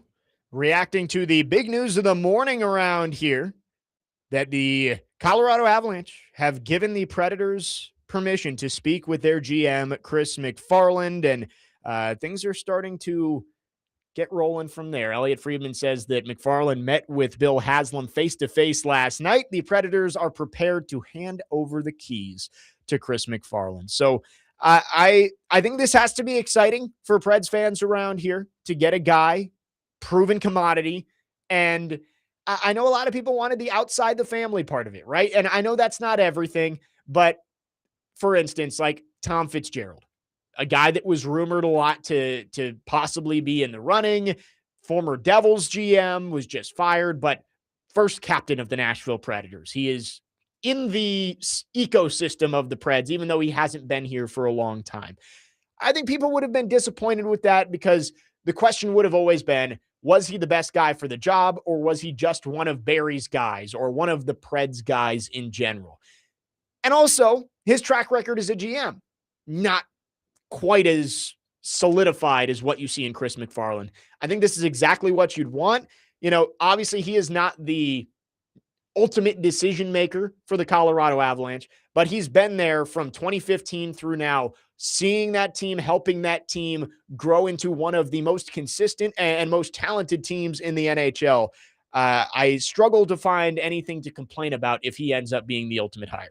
Yeah, I mean, I'm right there with you. This just seems like, if it does happen, a home run hire, because to have the confidence in a guy like that, obviously seeing the resume he's built in Colorado in such a short time, and to knowing that if you bring that same DNA to Nashville, that could catapult you into I wouldn't say, actually, I will say, a win now situation, depending on what they do with the coaching aspect of it all. If he's saying, yeah, maybe Brunette is the coach for them, for this roster, I don't know. To me, that is the big question mark, is if and when they hire Chris MacFarland, what do you do with the coach? That is my big question, because that's been a lingering rumor, or not rumor, a lingering conversation Right. the last couple of seasons. And I feel like that's kind of simmered down, because near the end of last season, Preds were on a playoff push. But I'd say those have kind of ramped back up, because Yeah. you're kind of cleaning house in a roundabout way. I agree with you that, you know, we can talk about players all we want, and there's going to be a time when he has to make the decisions on some of the veteran players. And of course, the draft is 4 weeks away, free agency shortly after that. So all of that is coming up quickly down the pike. Head coach is the first decision he has to make. Is he going to keep Andrew Brunette? And then, of course, if you don't, you've got to go find the next head coach of the Nashville Predators. So I agree with you that if it happens today, if it happens tomorrow, Thursday, Friday, you have your introductory press conference, and your first decision has to be what's going to happen with the coach. And honestly, you might make that decision before the introductory press conference, because I'm sure that's a question that's going to be asked to Chris MacFarland if he ends up being the next, I would assume, president of hockey ops for the Predators, is what's the decision on Andrew Brunette? And you'd like to have an answer. Maybe the answer is just, we're working through that right now.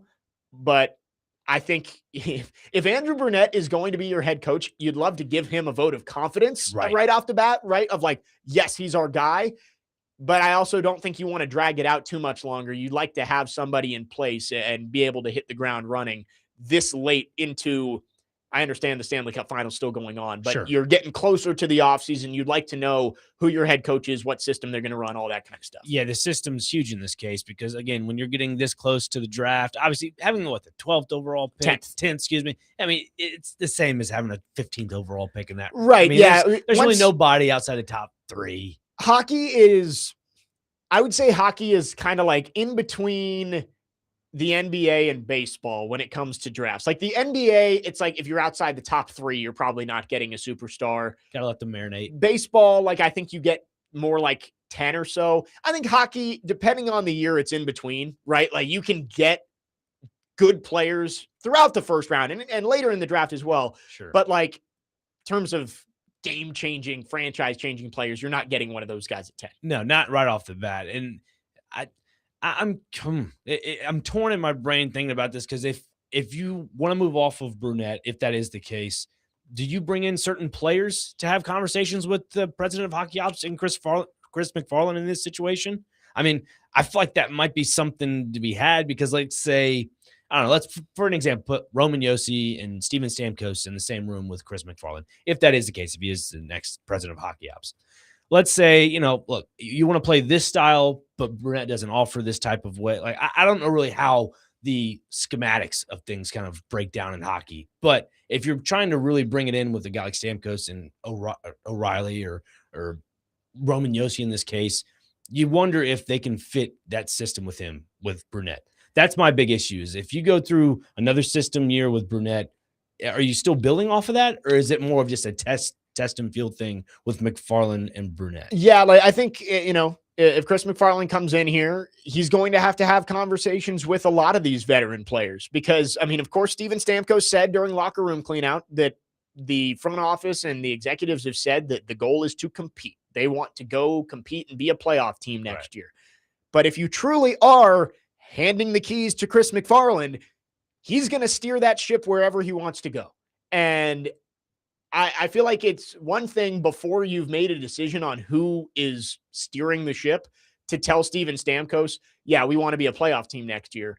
But once Chris MacFarland gets in the building, it is now his duty to do what's best for the franchise, not just short-term, but long-term.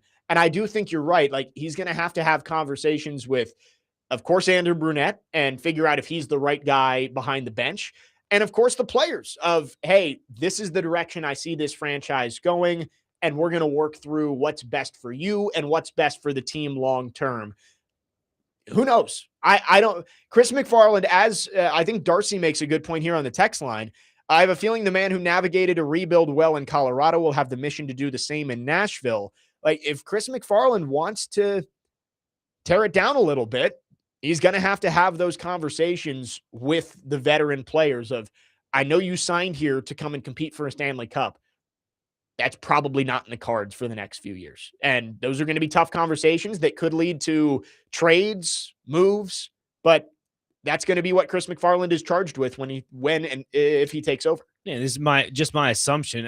If there's anybody, if that is the case for Chris MacFarland, if he were to take over as president of hockey ops in this case, players to talk to would be Marchessault and Stamkos. Let's say like you're talking about directing the car, directing the ship, whichever way he wants. Say he doesn't see them as a true Stanley Cup or playoff contender right now. More than likely, you could probably see a guy like Stamkos and Marchessault moved off somewhere else. And it's just going to be tough to find a true suitor for them because they have that, no trade clause. You figure if you find a team that really wants them, I'm sure there are teams out there that really want those type of players. It's a matter of, do they want to go there? That I think is going to be a very tedious process for a guy like that. Yeah, 100%. A couple more texts here on the text line. 3155 says, go get Bruce Cassidy.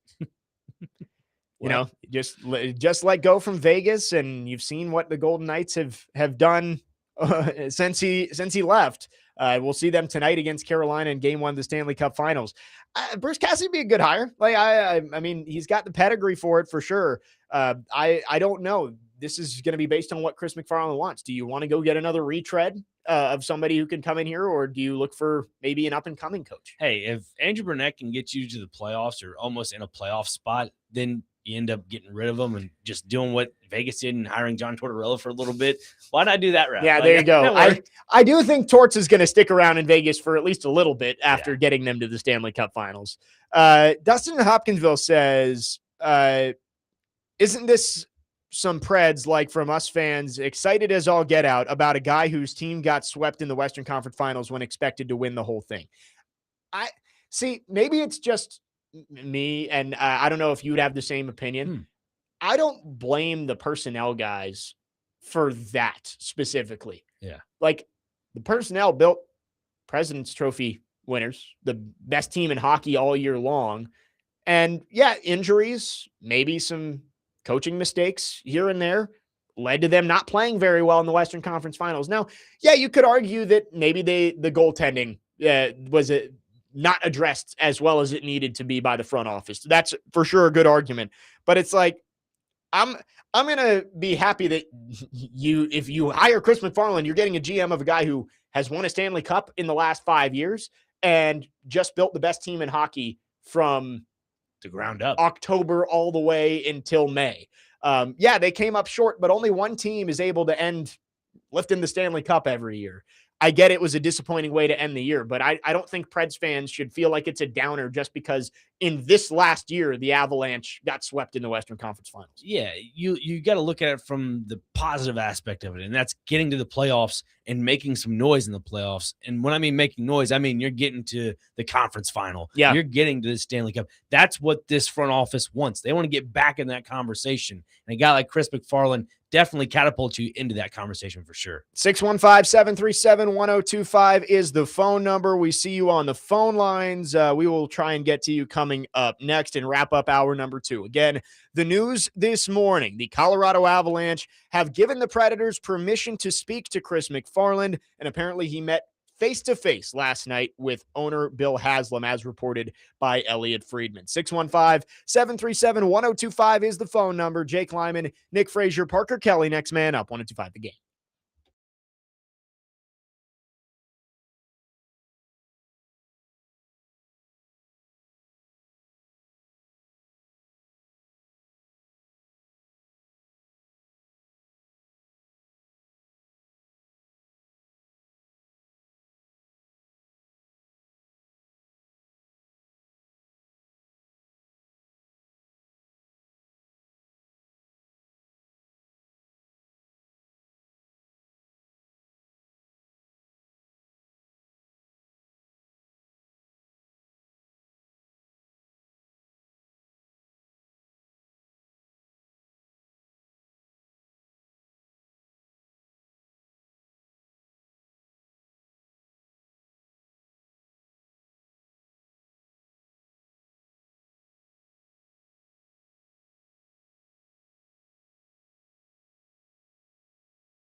Next man up, 102.5 The Game.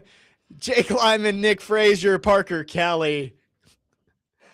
We are keeping an eye on the Preds GM watch. Again, Elliot Friedman reporting this morning. The Predators have been granted permission to speak with Chris MacFarland, the current general manager of the Colorado Avalanche, and he met face-to-face with owner Bill Haslam last night. We're going to keep an eye on that, but we are going to touch on some other things here to wrap up hour number 2.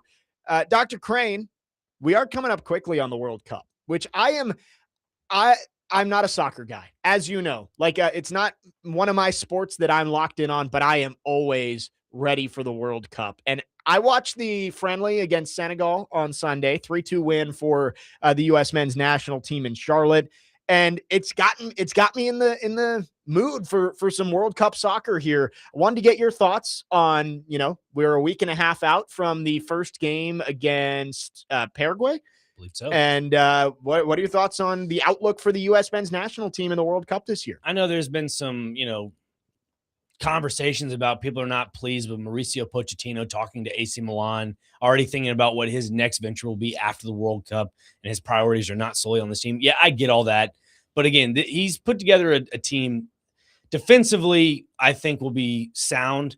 I'm not a fan of it because he has 9 defenders on this team. You need to have a little bit more midfield depth. When they're in attack, they like to run a 3. It's like a 3 at the back, two midfielders, and you have more of like a 5 attacking forwards. Again, you want to have more balls on the pressure. I get all that. You want to have all that in the attacking third. But at the same time, when you don't have any stability in the midfield, those lines, they're going to be broken quickly. And when I mean lines, I'm talking about the passing lanes. Teams like Senegal, we even saw it in the friendly. They were able to exploit the exterior areas of the flanks, the left and right flanks. We saw Richards kind of, come inside with the center backs. Tim Ream, I'll get to center backs here in a second, but the outside wing backs, Serginho Dest and Richards, that they need to be playing more of a central location on the flanks instead of being tucked in. I think being tucked in, it leaves the defensive pressure wide open for teams to just say, hey, we're coming right at you at the top of the 18, and or any cutback lanes at the top of the 18 to, have those trailing runs. And that's the big issue with the U.S. men's national team, in my opinion, is when they are not quick enough in transition and they turn the ball over, they're going to be in a world of hurt. And I'm not talking about in the group stage. I'm talking about in the round of 16. I do see the U.S. kind of getting out of the group stage. Yeah, that group, if they don't finish in the top half of that group, that's really disappointing, right? It's Paraguay, Australia, and Turkey. Mm-hmm. They got to at least finish second in that group. Yeah, second at worst, but for sure they should finish top of their group, put them in a good standings point when it comes to the round of 16 and so forth. But this is a team that should go at least somewhat of the distance. There are a lot of really good teams out there like Spain, France, Brazil.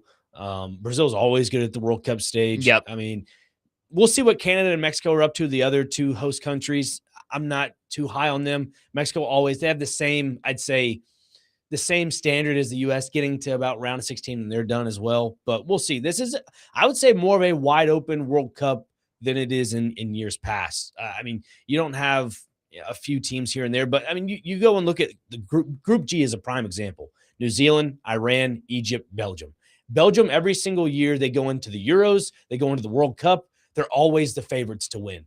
But because they've kind of gone away from the golden era of Belgian soccer, that is, this might be one of those surprising teams, kind of like a Norway or a team like Japan. The Netherlands are going to be a sneaky team. They're always, if I had to go in tiers, you have Brazil, France, and Spain as your tier A. That's your top. Here. Yeah. And maybe England, maybe. Yeah. Then you have your tier B, which is like Netherlands, Belgium, maybe Norway in this case.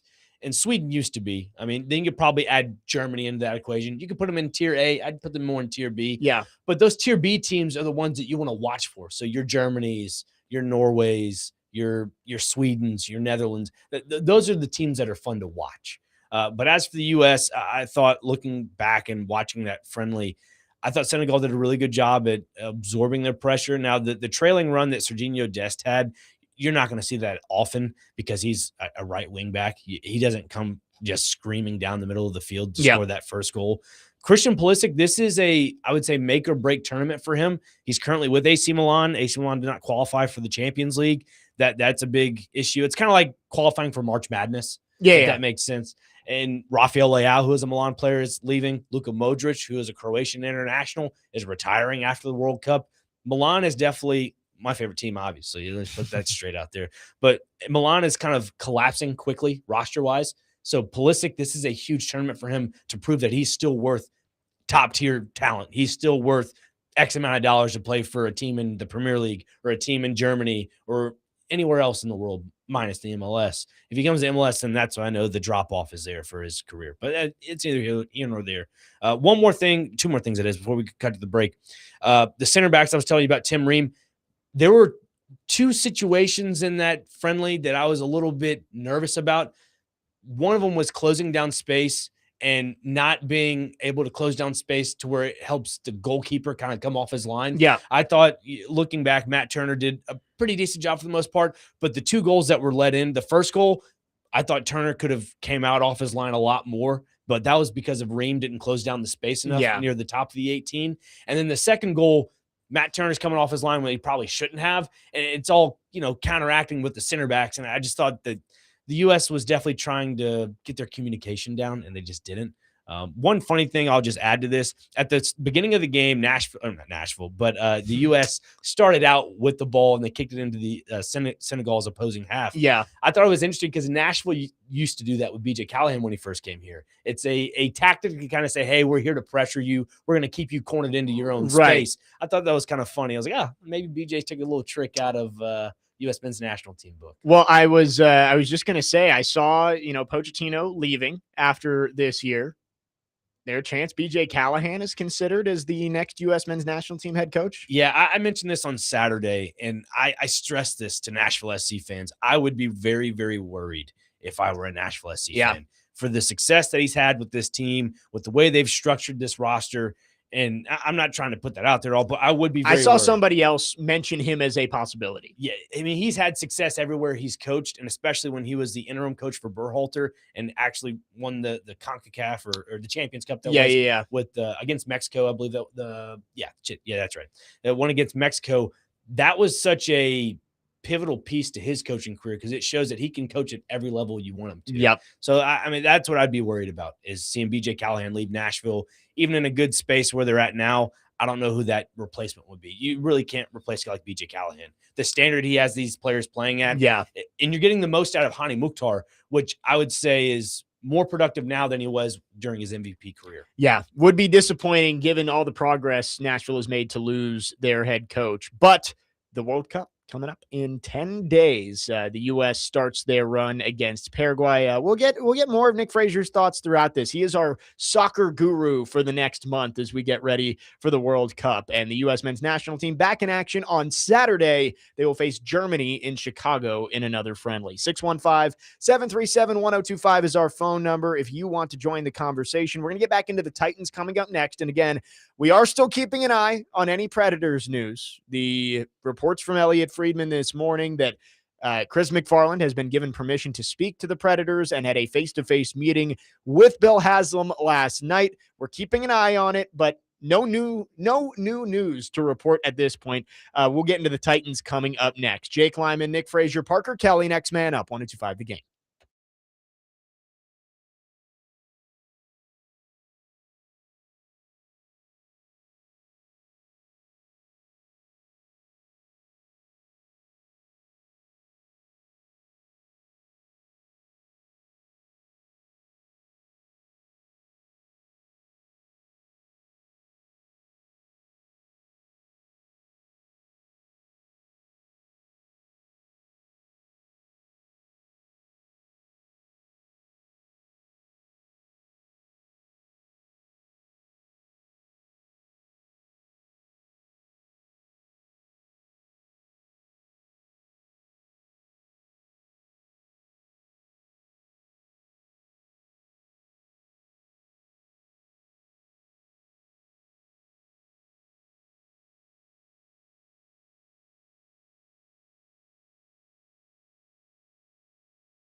Final hour on this Tuesday. Next man up, 102.5 The Game. Jake Lyman, Nick Frazier, Parker Kelly, broadcasting from the Busy Bee Plumbing, Heating, and Air Conditioning Game Nashville Studios, home of the $99 yearly Beehive membership, where the buzz is always about great service. It's been a loaded show so far today. Of course, the big news yesterday, the two big trades in the NFL. A.J. Brown expected. Myles Garrett not expected, going to the Rams. Then, of course, Elliot Friedman reporting this morning that the Predators have been given permission to speak to Chris MacFarland, the current GM of the Colorado Avalanche. And we are waiting for any updates on that. We're keeping an eye on it, but no tweets in the last hour since Elliot Friedman said that MacFarland met Bill Haslam face-to-face last night. So we'll keep an eye on it if there's any news. But I did want to talk some Titans today because we are getting through the offseason program. And I was just thinking about it over the weekend. I'm like, man, we talk so much about Femi Oladejo and what's Calvin Ridley going to be coming back and the offensive line. And all of that, of course, is important. But I feel like we just let Jeffrey Simmons slide under the radar sometimes. And he was on with Ross Tucker yesterday on his podcast, and we'll talk about I have a clip from that coming up in a bit here. But I just feel like we're not talking enough about the best player on the team. And maybe it's because he is a known commodity of, yeah, he's Jeffrey Simmons. He's the best player. We can move on. But he had 11 sacks last year. And he's coming into this system where Robert Saleh now has a little bit more depth around him with John Franklin Myers, and you bring in some depth on the edge. I think we could be in for another career year for Jeffrey Simmons. And, 11 sacks is a lot for a defensive tackle. I think there's a chance he could even one-up that given what Robert Saleh has put around him and just the different type of player that we saw from Jeffrey Simmons. Like us fans, I think the coaches kind of put him to task last year and said, you have 5.5 sacks the last 2 years. That's not what we're paying for. Go hit the quarterback. And he came out and hit the quarterback and did it right off the bat in that Broncos game. I just feel like we're letting Jeffrey Simmons fly under the radar too much when he is by far the Titans' best player on the roster. Yeah, and on paper with the additions they had through the draft and free agency, you're right, Jake. He should have a bigger year. He should be able to one-up what he did last season. Again, 11 sacks, you're right, is a lot. But when you look at the combined tackles, assisted tackles, all that in the third, you add guys like John Franklin Myers, Keldrick Falk.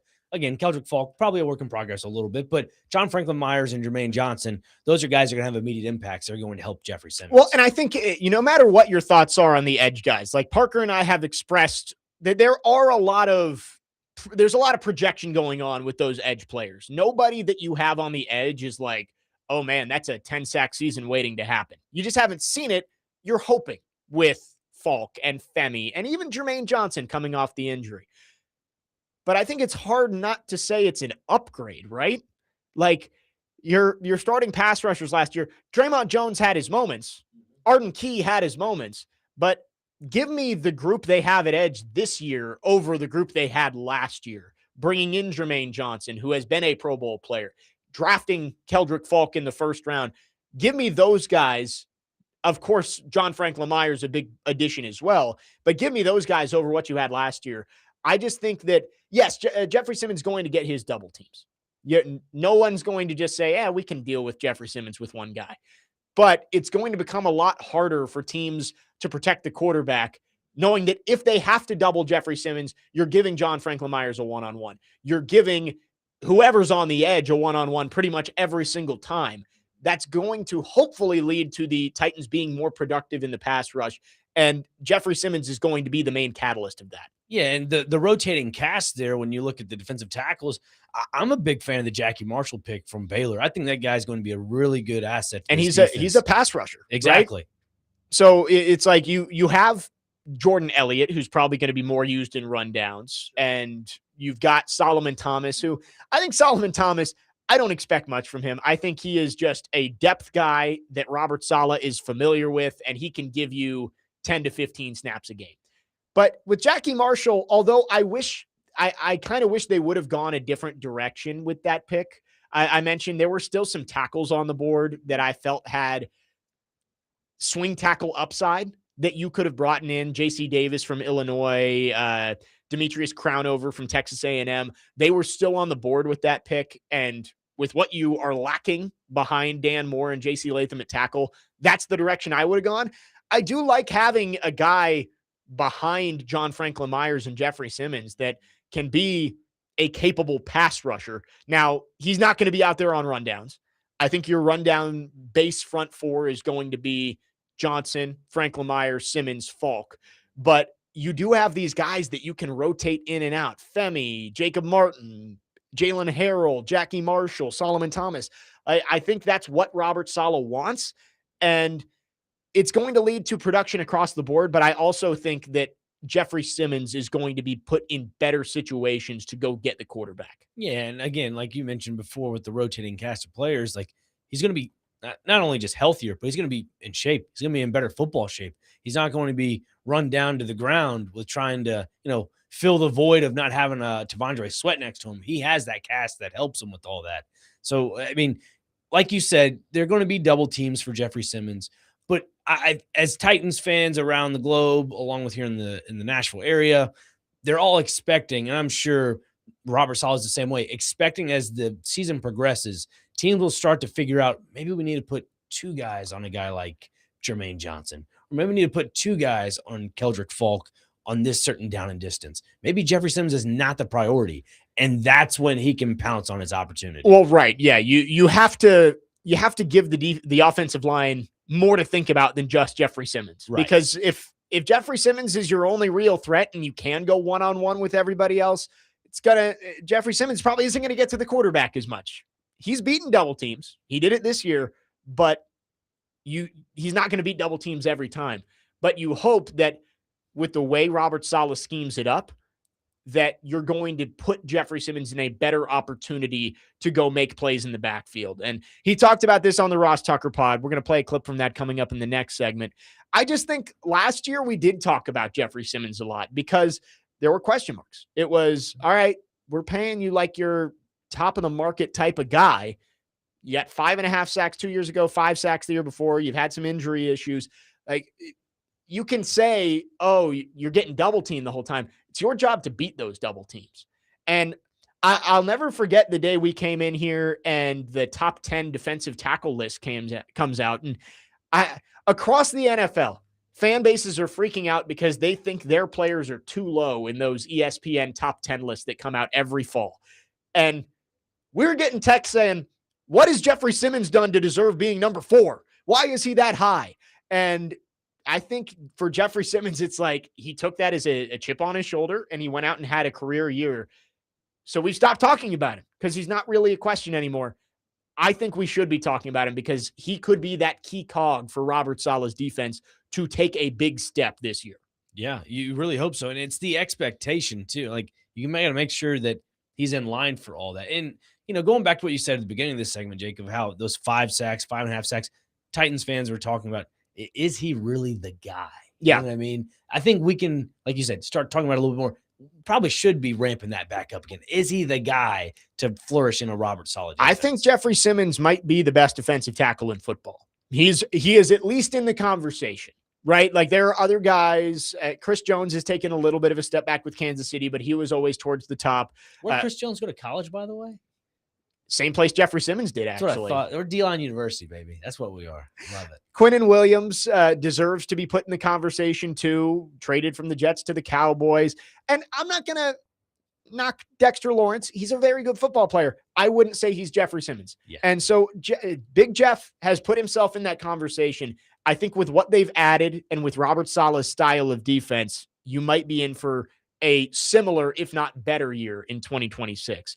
Trevor says on the text line, Jeffrey Simmons' only real threat. What happened to JFM? We were talking about last year, Trevor. We were saying last year there wasn't a whole lot around him. Like T'Vondre Sweat didn't hit the quarterback. And that's a big factor as well. I mean, not just his size, but that he didn't produce up to the level that they thought he would to attract those double teams, which caused everybody to go on to Jeffrey Simmons. Yes. And they knew that T'Vondre Sweat, even when he wasn't double teamed, wasn't much of a factor. And that's why everybody was able to get so many yards on the defense. Right. I think with John Franklin Myers, now you've got 2 guys who can go get the quarterback, and you've got to kind of pick your poison. if you're that interior offensive line, that guard center triangle. 615-737-1025 is the phone number. Our phone and text line driven by WilsonCountyHyundai.com. I mentioned that Jeffrey Simmons was on Ross Tucker's podcast yesterday, and it was recorded at the Super Bowl, so it's a little bit dated, but there was one answer about why Jeffrey Simmons is excited to play for Robert Saleh that I wanted everyone to hear. We'll play that coming up next. 615-737-1025. Jake Lyman, Nick Frazier, Parker Kelly, next man up. 1025 The Game.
So I'm sure I'll do some Titans games this upcoming year. You had to be pretty excited when they hired Saleh because I'm just picturing you lining up in the gap and just hitting the B gap as hard as you can. I mean that's what you want, right? That's exactly what I want. I mean, I just want to, because when you have a deep tackle for myself, like, because playing in variable defense sometimes, like early on, that's what the defense was.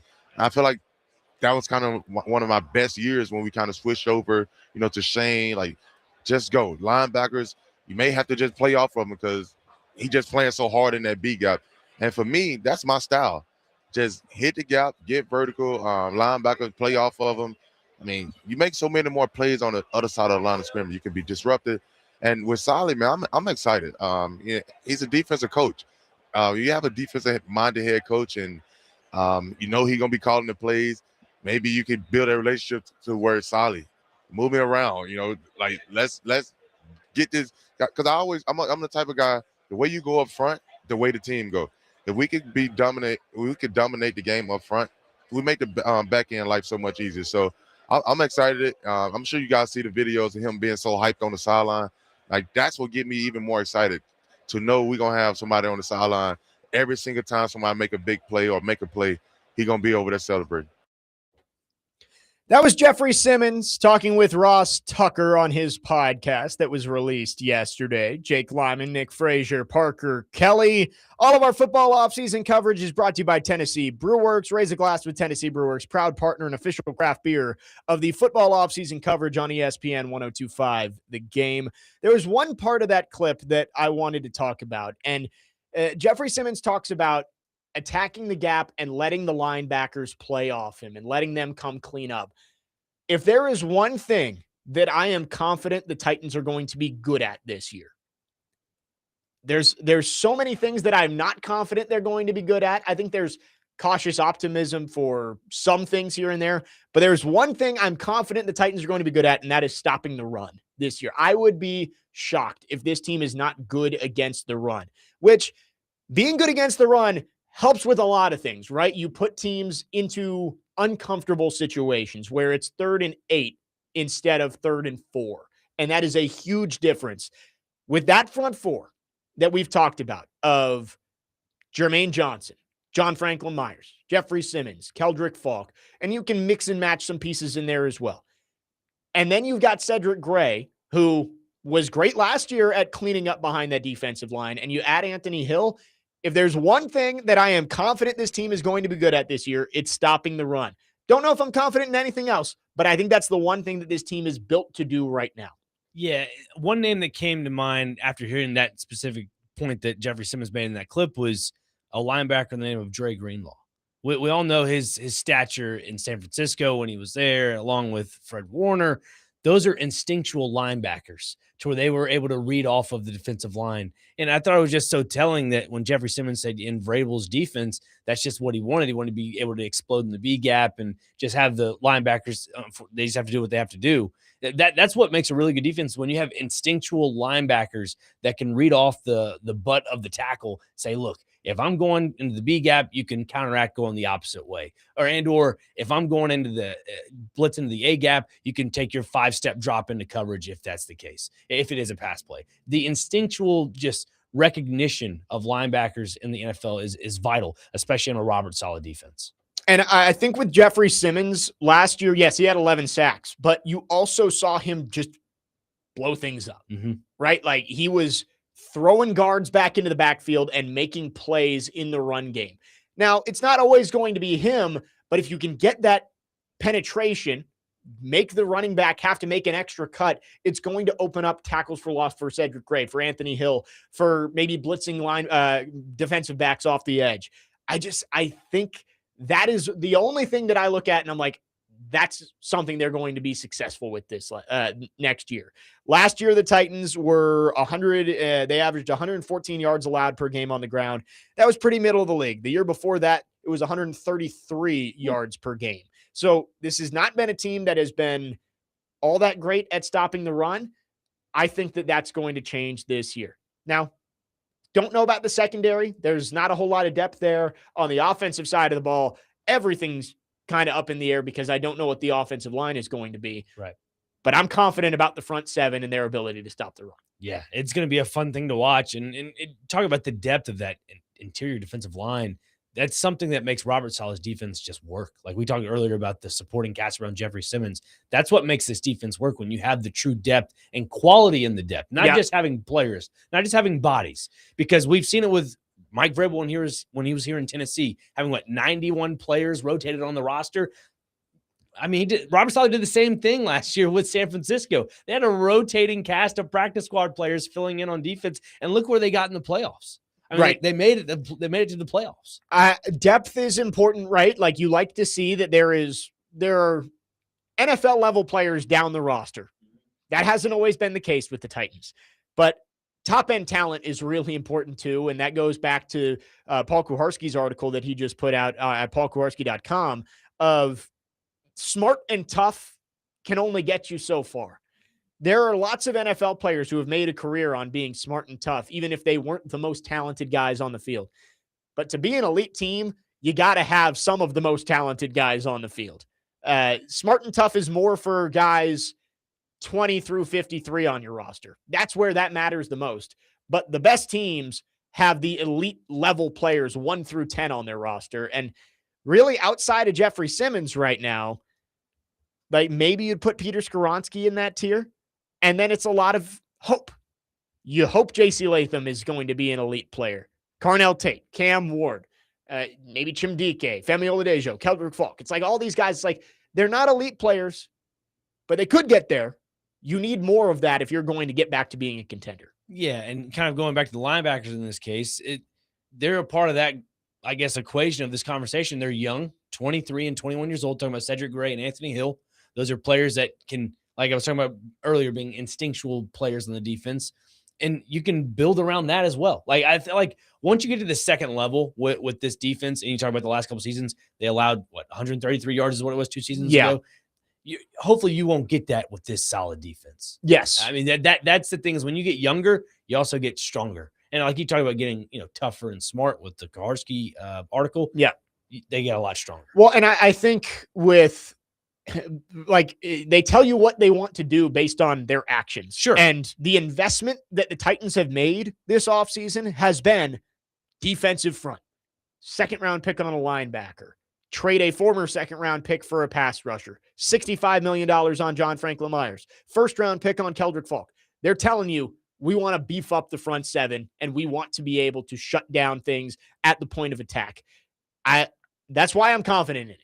They've got the investment there. They should be a good team against the run. Doesn't mean they're going to be a good team overall, but it's a good start to have something to hang your hat on as a team. We're going to be good at this. As Jeffrey Simmons says, no one runs on the Tennessee Titans. Hopefully that actually starts to get back to being the case this year. Yeah. With the Tennessee Titans being one of those teams that you still have question marks on the offensive side of the ball, like you just said, with the defense, you know what you have. Like, again, we go back to the Rams idea earlier in the show, talking about giving away all their draft capital and getting proven talent. I think for the Titans in this case, yes, they've drafted a few younger players to kind of rebuild through the draft, but they've got those core pillar pieces that are proven talent in John Franklin Myers, Jermaine Johnson. Yeah. To that system, to be exact, because it's with Robert Familiar Saleh. with Saleh. Right.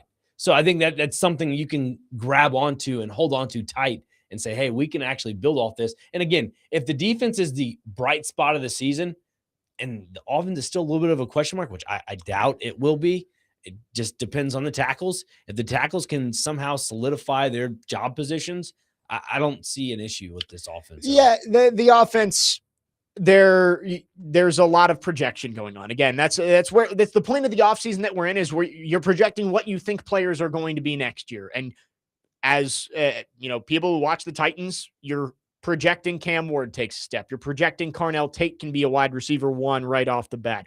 You're projecting J.C. Latham takes a step, but you have to see it first. With the defense, I think we've seen from a lot of the players that they have there, they can do it. That's why I feel good about that group for the Titans. I don't know if I feel super confident about the rest of the team quite yet. We've got to go see them perform on the field first. Absolutely. You got to see the performance for sure. And I'm curious to see what the preseason will look like when it comes to games, because again, Robert's always talking about leaving out the rookies during rookie mini camp. I wonder what the preseason looks like with getting some of these players. He did say he said all the starters are going to play in all 3 games as of now. He said he reserves the right to change his mind, but as of now, that's his plan. Richie from White House on the text line asked, based on how Jeffrey Simmons played this past season, if a win now team were to call the Titans about a potential trade, what do you think they would be willing to offer for him, and what teams would be interested in Jeffrey Simmons? I have changed my mindset on this from last year. Leading up to the trade deadline, I was open to a Jeffrey Simmons trade.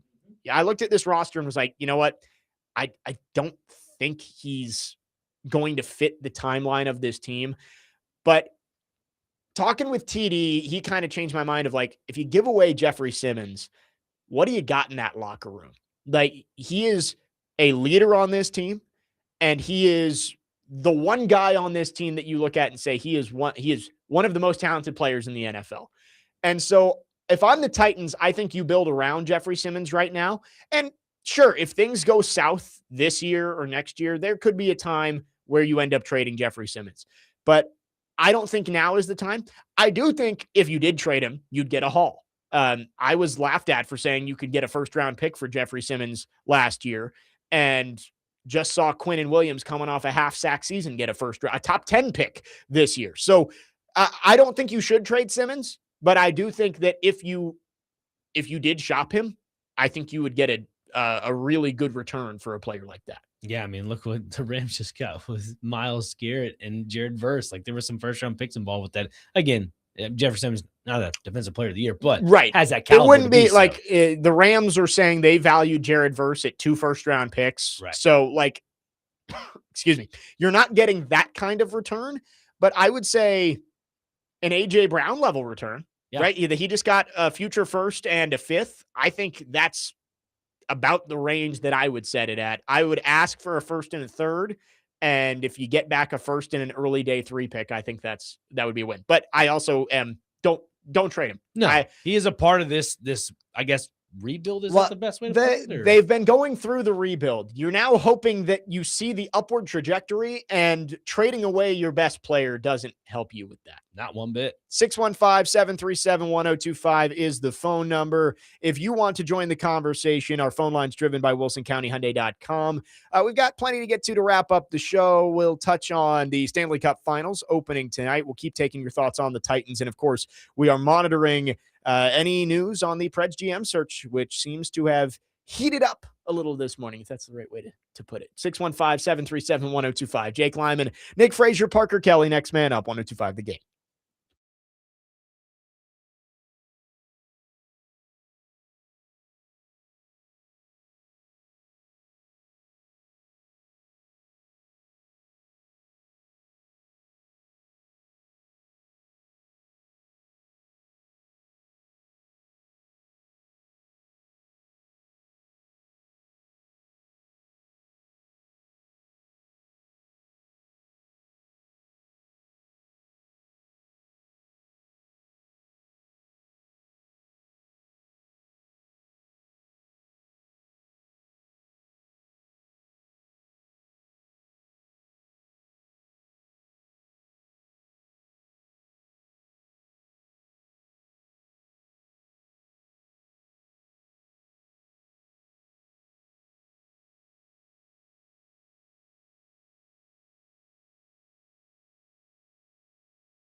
Next man up, 102.5 The Game. Jake Lyman, Nick Frazier, Parker Kelly. Now, Parker, I haven't had a problem with your bump music, I think, ever. Like, I've never complained about one, but this might be the worst song of all time. Yeah. Really? Are you a fan of the Applebee's song from Walker Hayes? I am. I like Walker God, Hayes. all I can think of with that was when he was the halftime show at the AFC Championship. And for some reason, they put the CBS desk right next to his giant speaker. And so it's halftime. This was one of the Chiefs-Bengals AFC Championship games. I forget which one it was. But all you could hear was the Applebee's song because they had the speaker blaring over the desk. And you couldn't hear like Boomer Esiason or Phil Simms. It was literally just the Applebee's song. I don't even know is it Fancy Like? Is that the name of the song? Fancy Like Applebee's on a date night. I mean, all I think about when I hear that is the 2 for $25 deal on the TV. Yeah, when they That's made all it. I think about. Hey, no free advertising. Hey, Well, I'm not saying what it was. If you say 2 for $25, you don't know what it could be. I like that restaurant enough to go maybe like once a year. Don't like that song. Jake, I haven't been to Applebee's in since grade school. I was I gonna haven't say, been forever. So I went for the first time in a while, like a year ago, I guess. And that's the only time I can remember going there. So maybe it's time to make another pilgrimage back. Maybe not. Maybe I don't know. Maybe not. Go to an actual restaurant. Anyway, that song, I was like, man, Parker, I've never felt the urge to complain about any of Parker's bump music. He does a good job back there, but I heard that come in. I was like, Noted. Not playing it again. And he said earlier that he had like one of the best returns ever. and he did. He's gone from the top of the iceberg That to is the true. bottom of the Absolute iceberg. bottom. It got Yeah. Jake complaining about it. Yeah, we have gone to all ends of the spectrum with the music here today. It's been a fun show so far. We got big trades yesterday in the NFL to talk about, and of course, we are on Preds GM watch. Elliot Friedman with some reports this morning about the Predators speaking to Chris MacFarland, the current Colorado Avalanche GM. We will continue to keep an eye on that. 0388 texted in. Please don't play that song again for the love that all that is holy. Wow. All right. We found our Does first. anybody else want to complain? We found our first blacklisted song on the Please show. more, everybody. We'd love to hear it. Please more. Well, there was an artist that Corey told me not to play. I can't remember the name of him, but it starts with like an A. Oh, Those I are the only thought two you were going to things. make a Michael Jackson. No. Because even if I play Michael Jackson, he's not going to like scoff at it. He'll allow it. But there was a band that was blacklisted. Bucket texts in. Whoever played Walker Hayes' song needs their music privileges taken away. Parker is just getting eviscerated. And rightfully so, honestly. You know, this is a justified hate of that par. song. And see, I'm not a Walker Hayes fan. There's a song or two that I like his early stuff. It's like You Broke Up With Me. Not a horrible song, but he lost me with Fancy Like. It's and it played nonstop everywhere you went for like a year. Yeah, even on every sports bar you go to, you hear it on the TV. I'm just like, I can't. It's blacklisted. Yep. Blacklisted. No more Walker Hayes on the program. Walker Hayes in general or just that song? We're going to say just that song for now, but if you play another one and we don't like it, then he's getting his... There's another good one. He's going on the no-fly list here on the show. Stanley Cup Final Game 1 is tonight. Carolina and Vegas. I am excited for this series because I really don't know what to expect. I don't. I would pick Carolina. They've been the better team this year.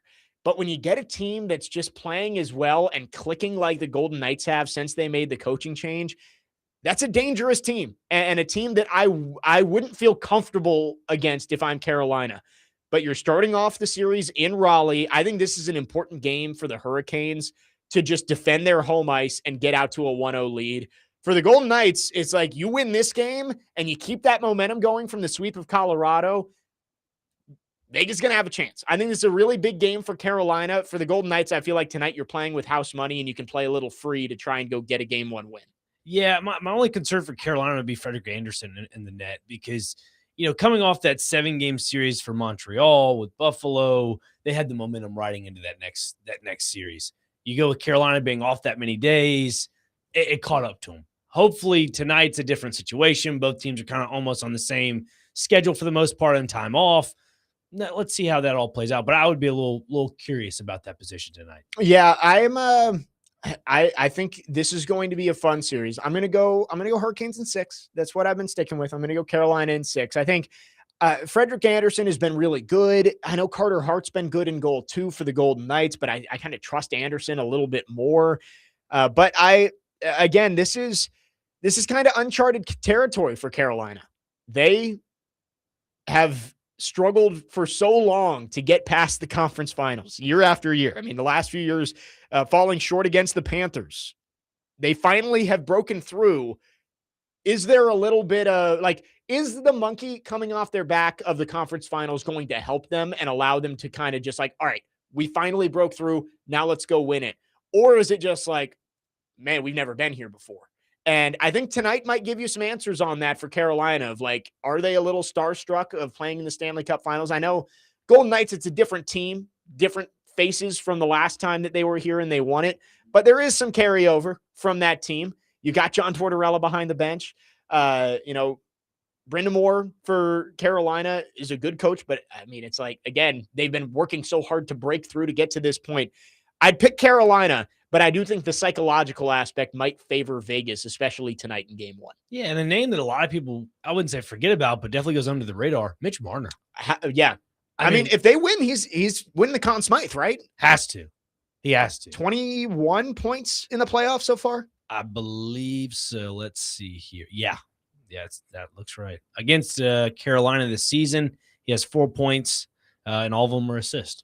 So we'll see if him and Jack Eichel switch roles, and that being the case of him assisting and Eichel scoring. Game 1 tonight. Where is it airing tonight? Is it on? Believe ABC. So does ESPN have the rights to both the NBA and Stanley Cup Finals? Believe so, yeah. I didn't realize that. Yeah, and then I saw the college football schedule came out last night. Yeah, so they're splitting with TNT for HBO, for what? 2 of the first round, 2 of the quarterfinals, 1 of the semis. Yeah, so they have 6 games. TNT has 5, and that 6th game is the national championship game. So there's a lot about that graphic that came out with the schedule that I didn't like.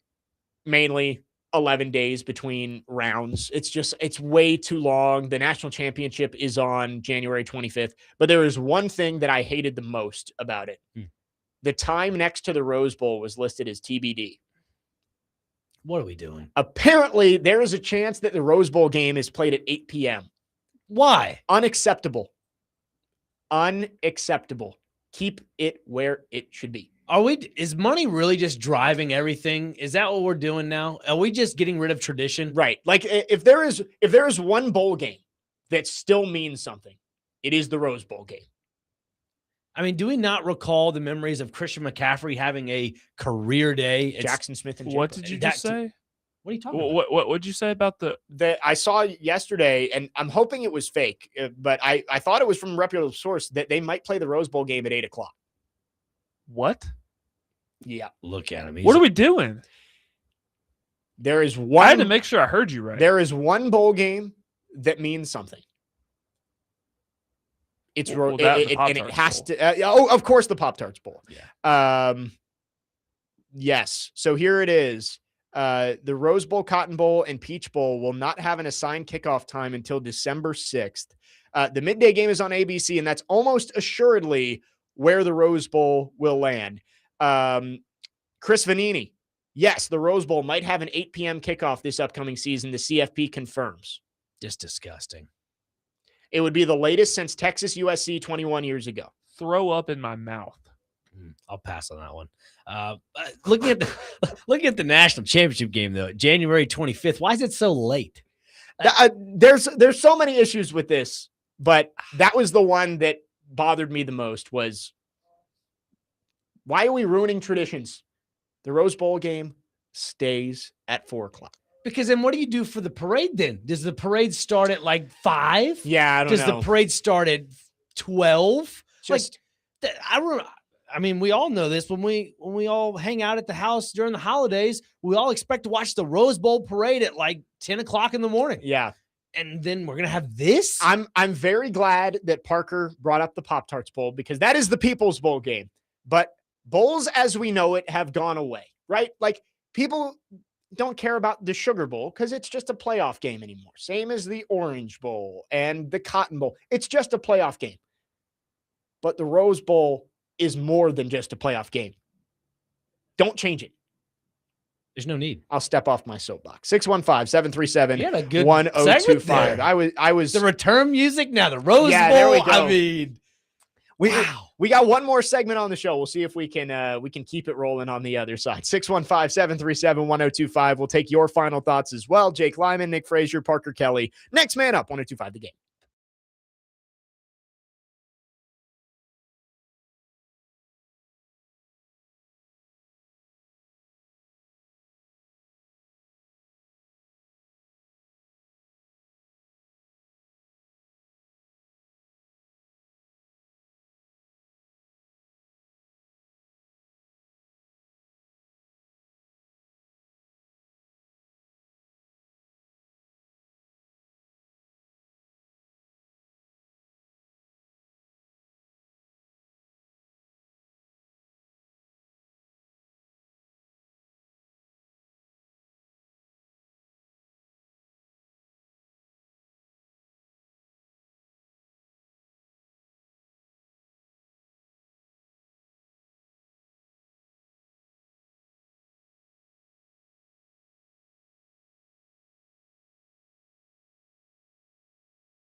Next man up, 102.5 The Game. Final segment on this Tuesday.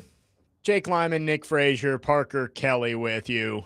Finishing up the show with some Ella. Can't wait for tonight. It's going to be a great concert. Right, yeah. Excited for you. Ernest and Ella Langley. So it'll be a good one. It is CMA Fest week, which I guess again, I haven't been in town the last 2 years. I was here a few years ago.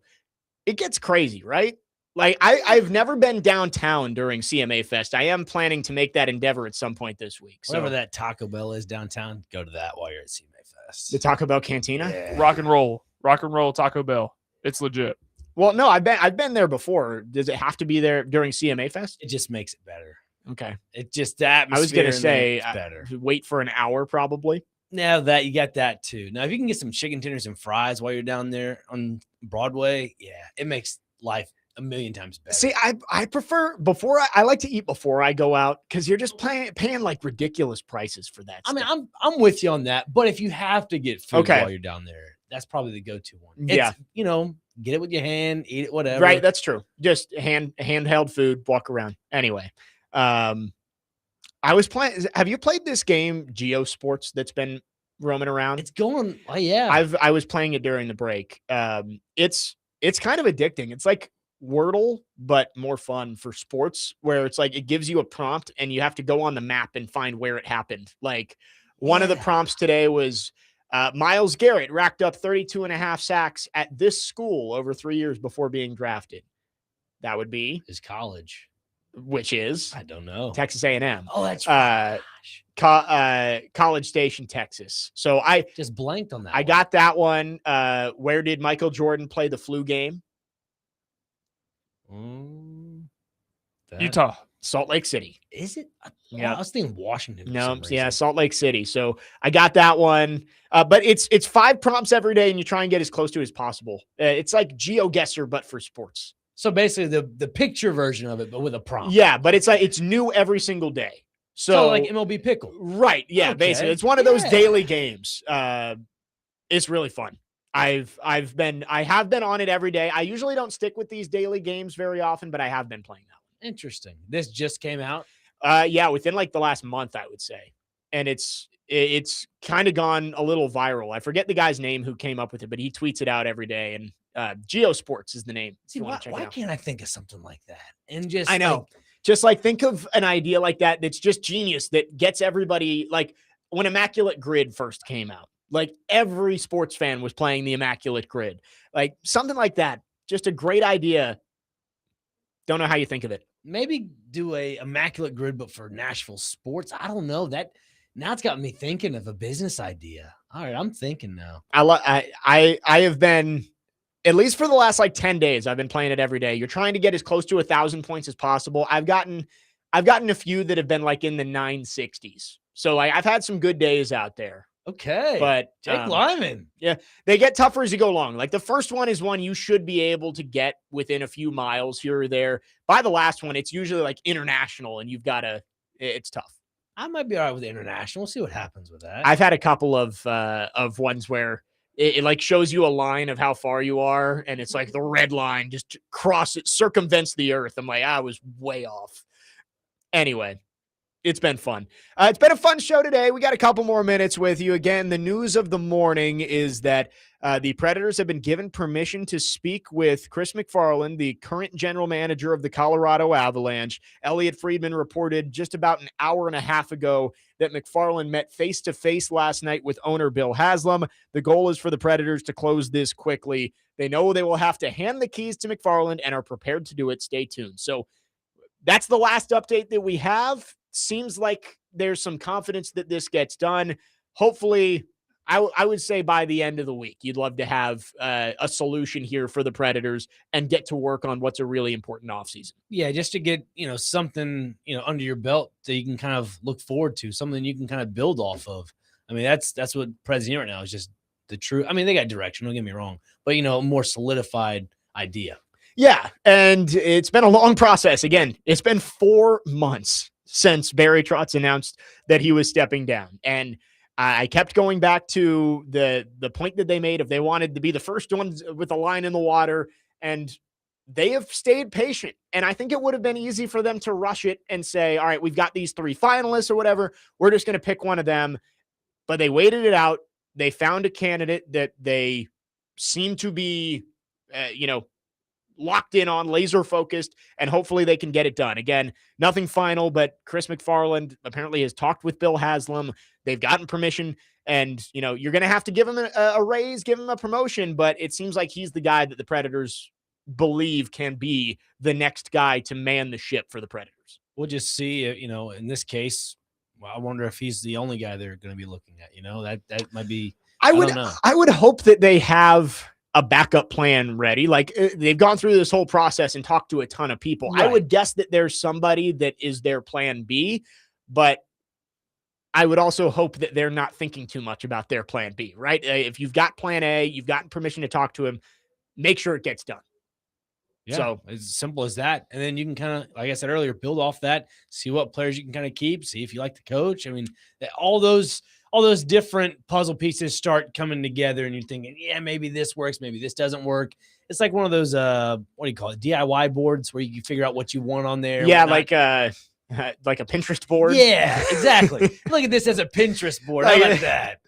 Who would have thought we'd be comparing the Preds GM search to a Pinterest board of like, here's the inspiration of what I want for my hockey team. Stanley Cup is up here. Stanley Cup and, lottery balls down here. Vezina trophy winning goaltender right here. Connect that dot here. Yeah, that'd be perfect. Well, hopefully the Predators can fulfill their vision board. And if Chris MacFarland is the guy, I think it would be a good hire. We'll keep an eye on that for you. Keep it tuned right here on 102.5 The Game all day long for coverage if anything comes down the line. Dr. Crane, always great having you on. Thank you, Jake Lyman, as always. We will have Corey Curtis in studio tomorrow. Chase and Big Joe are coming up next here on 102.5 The Game.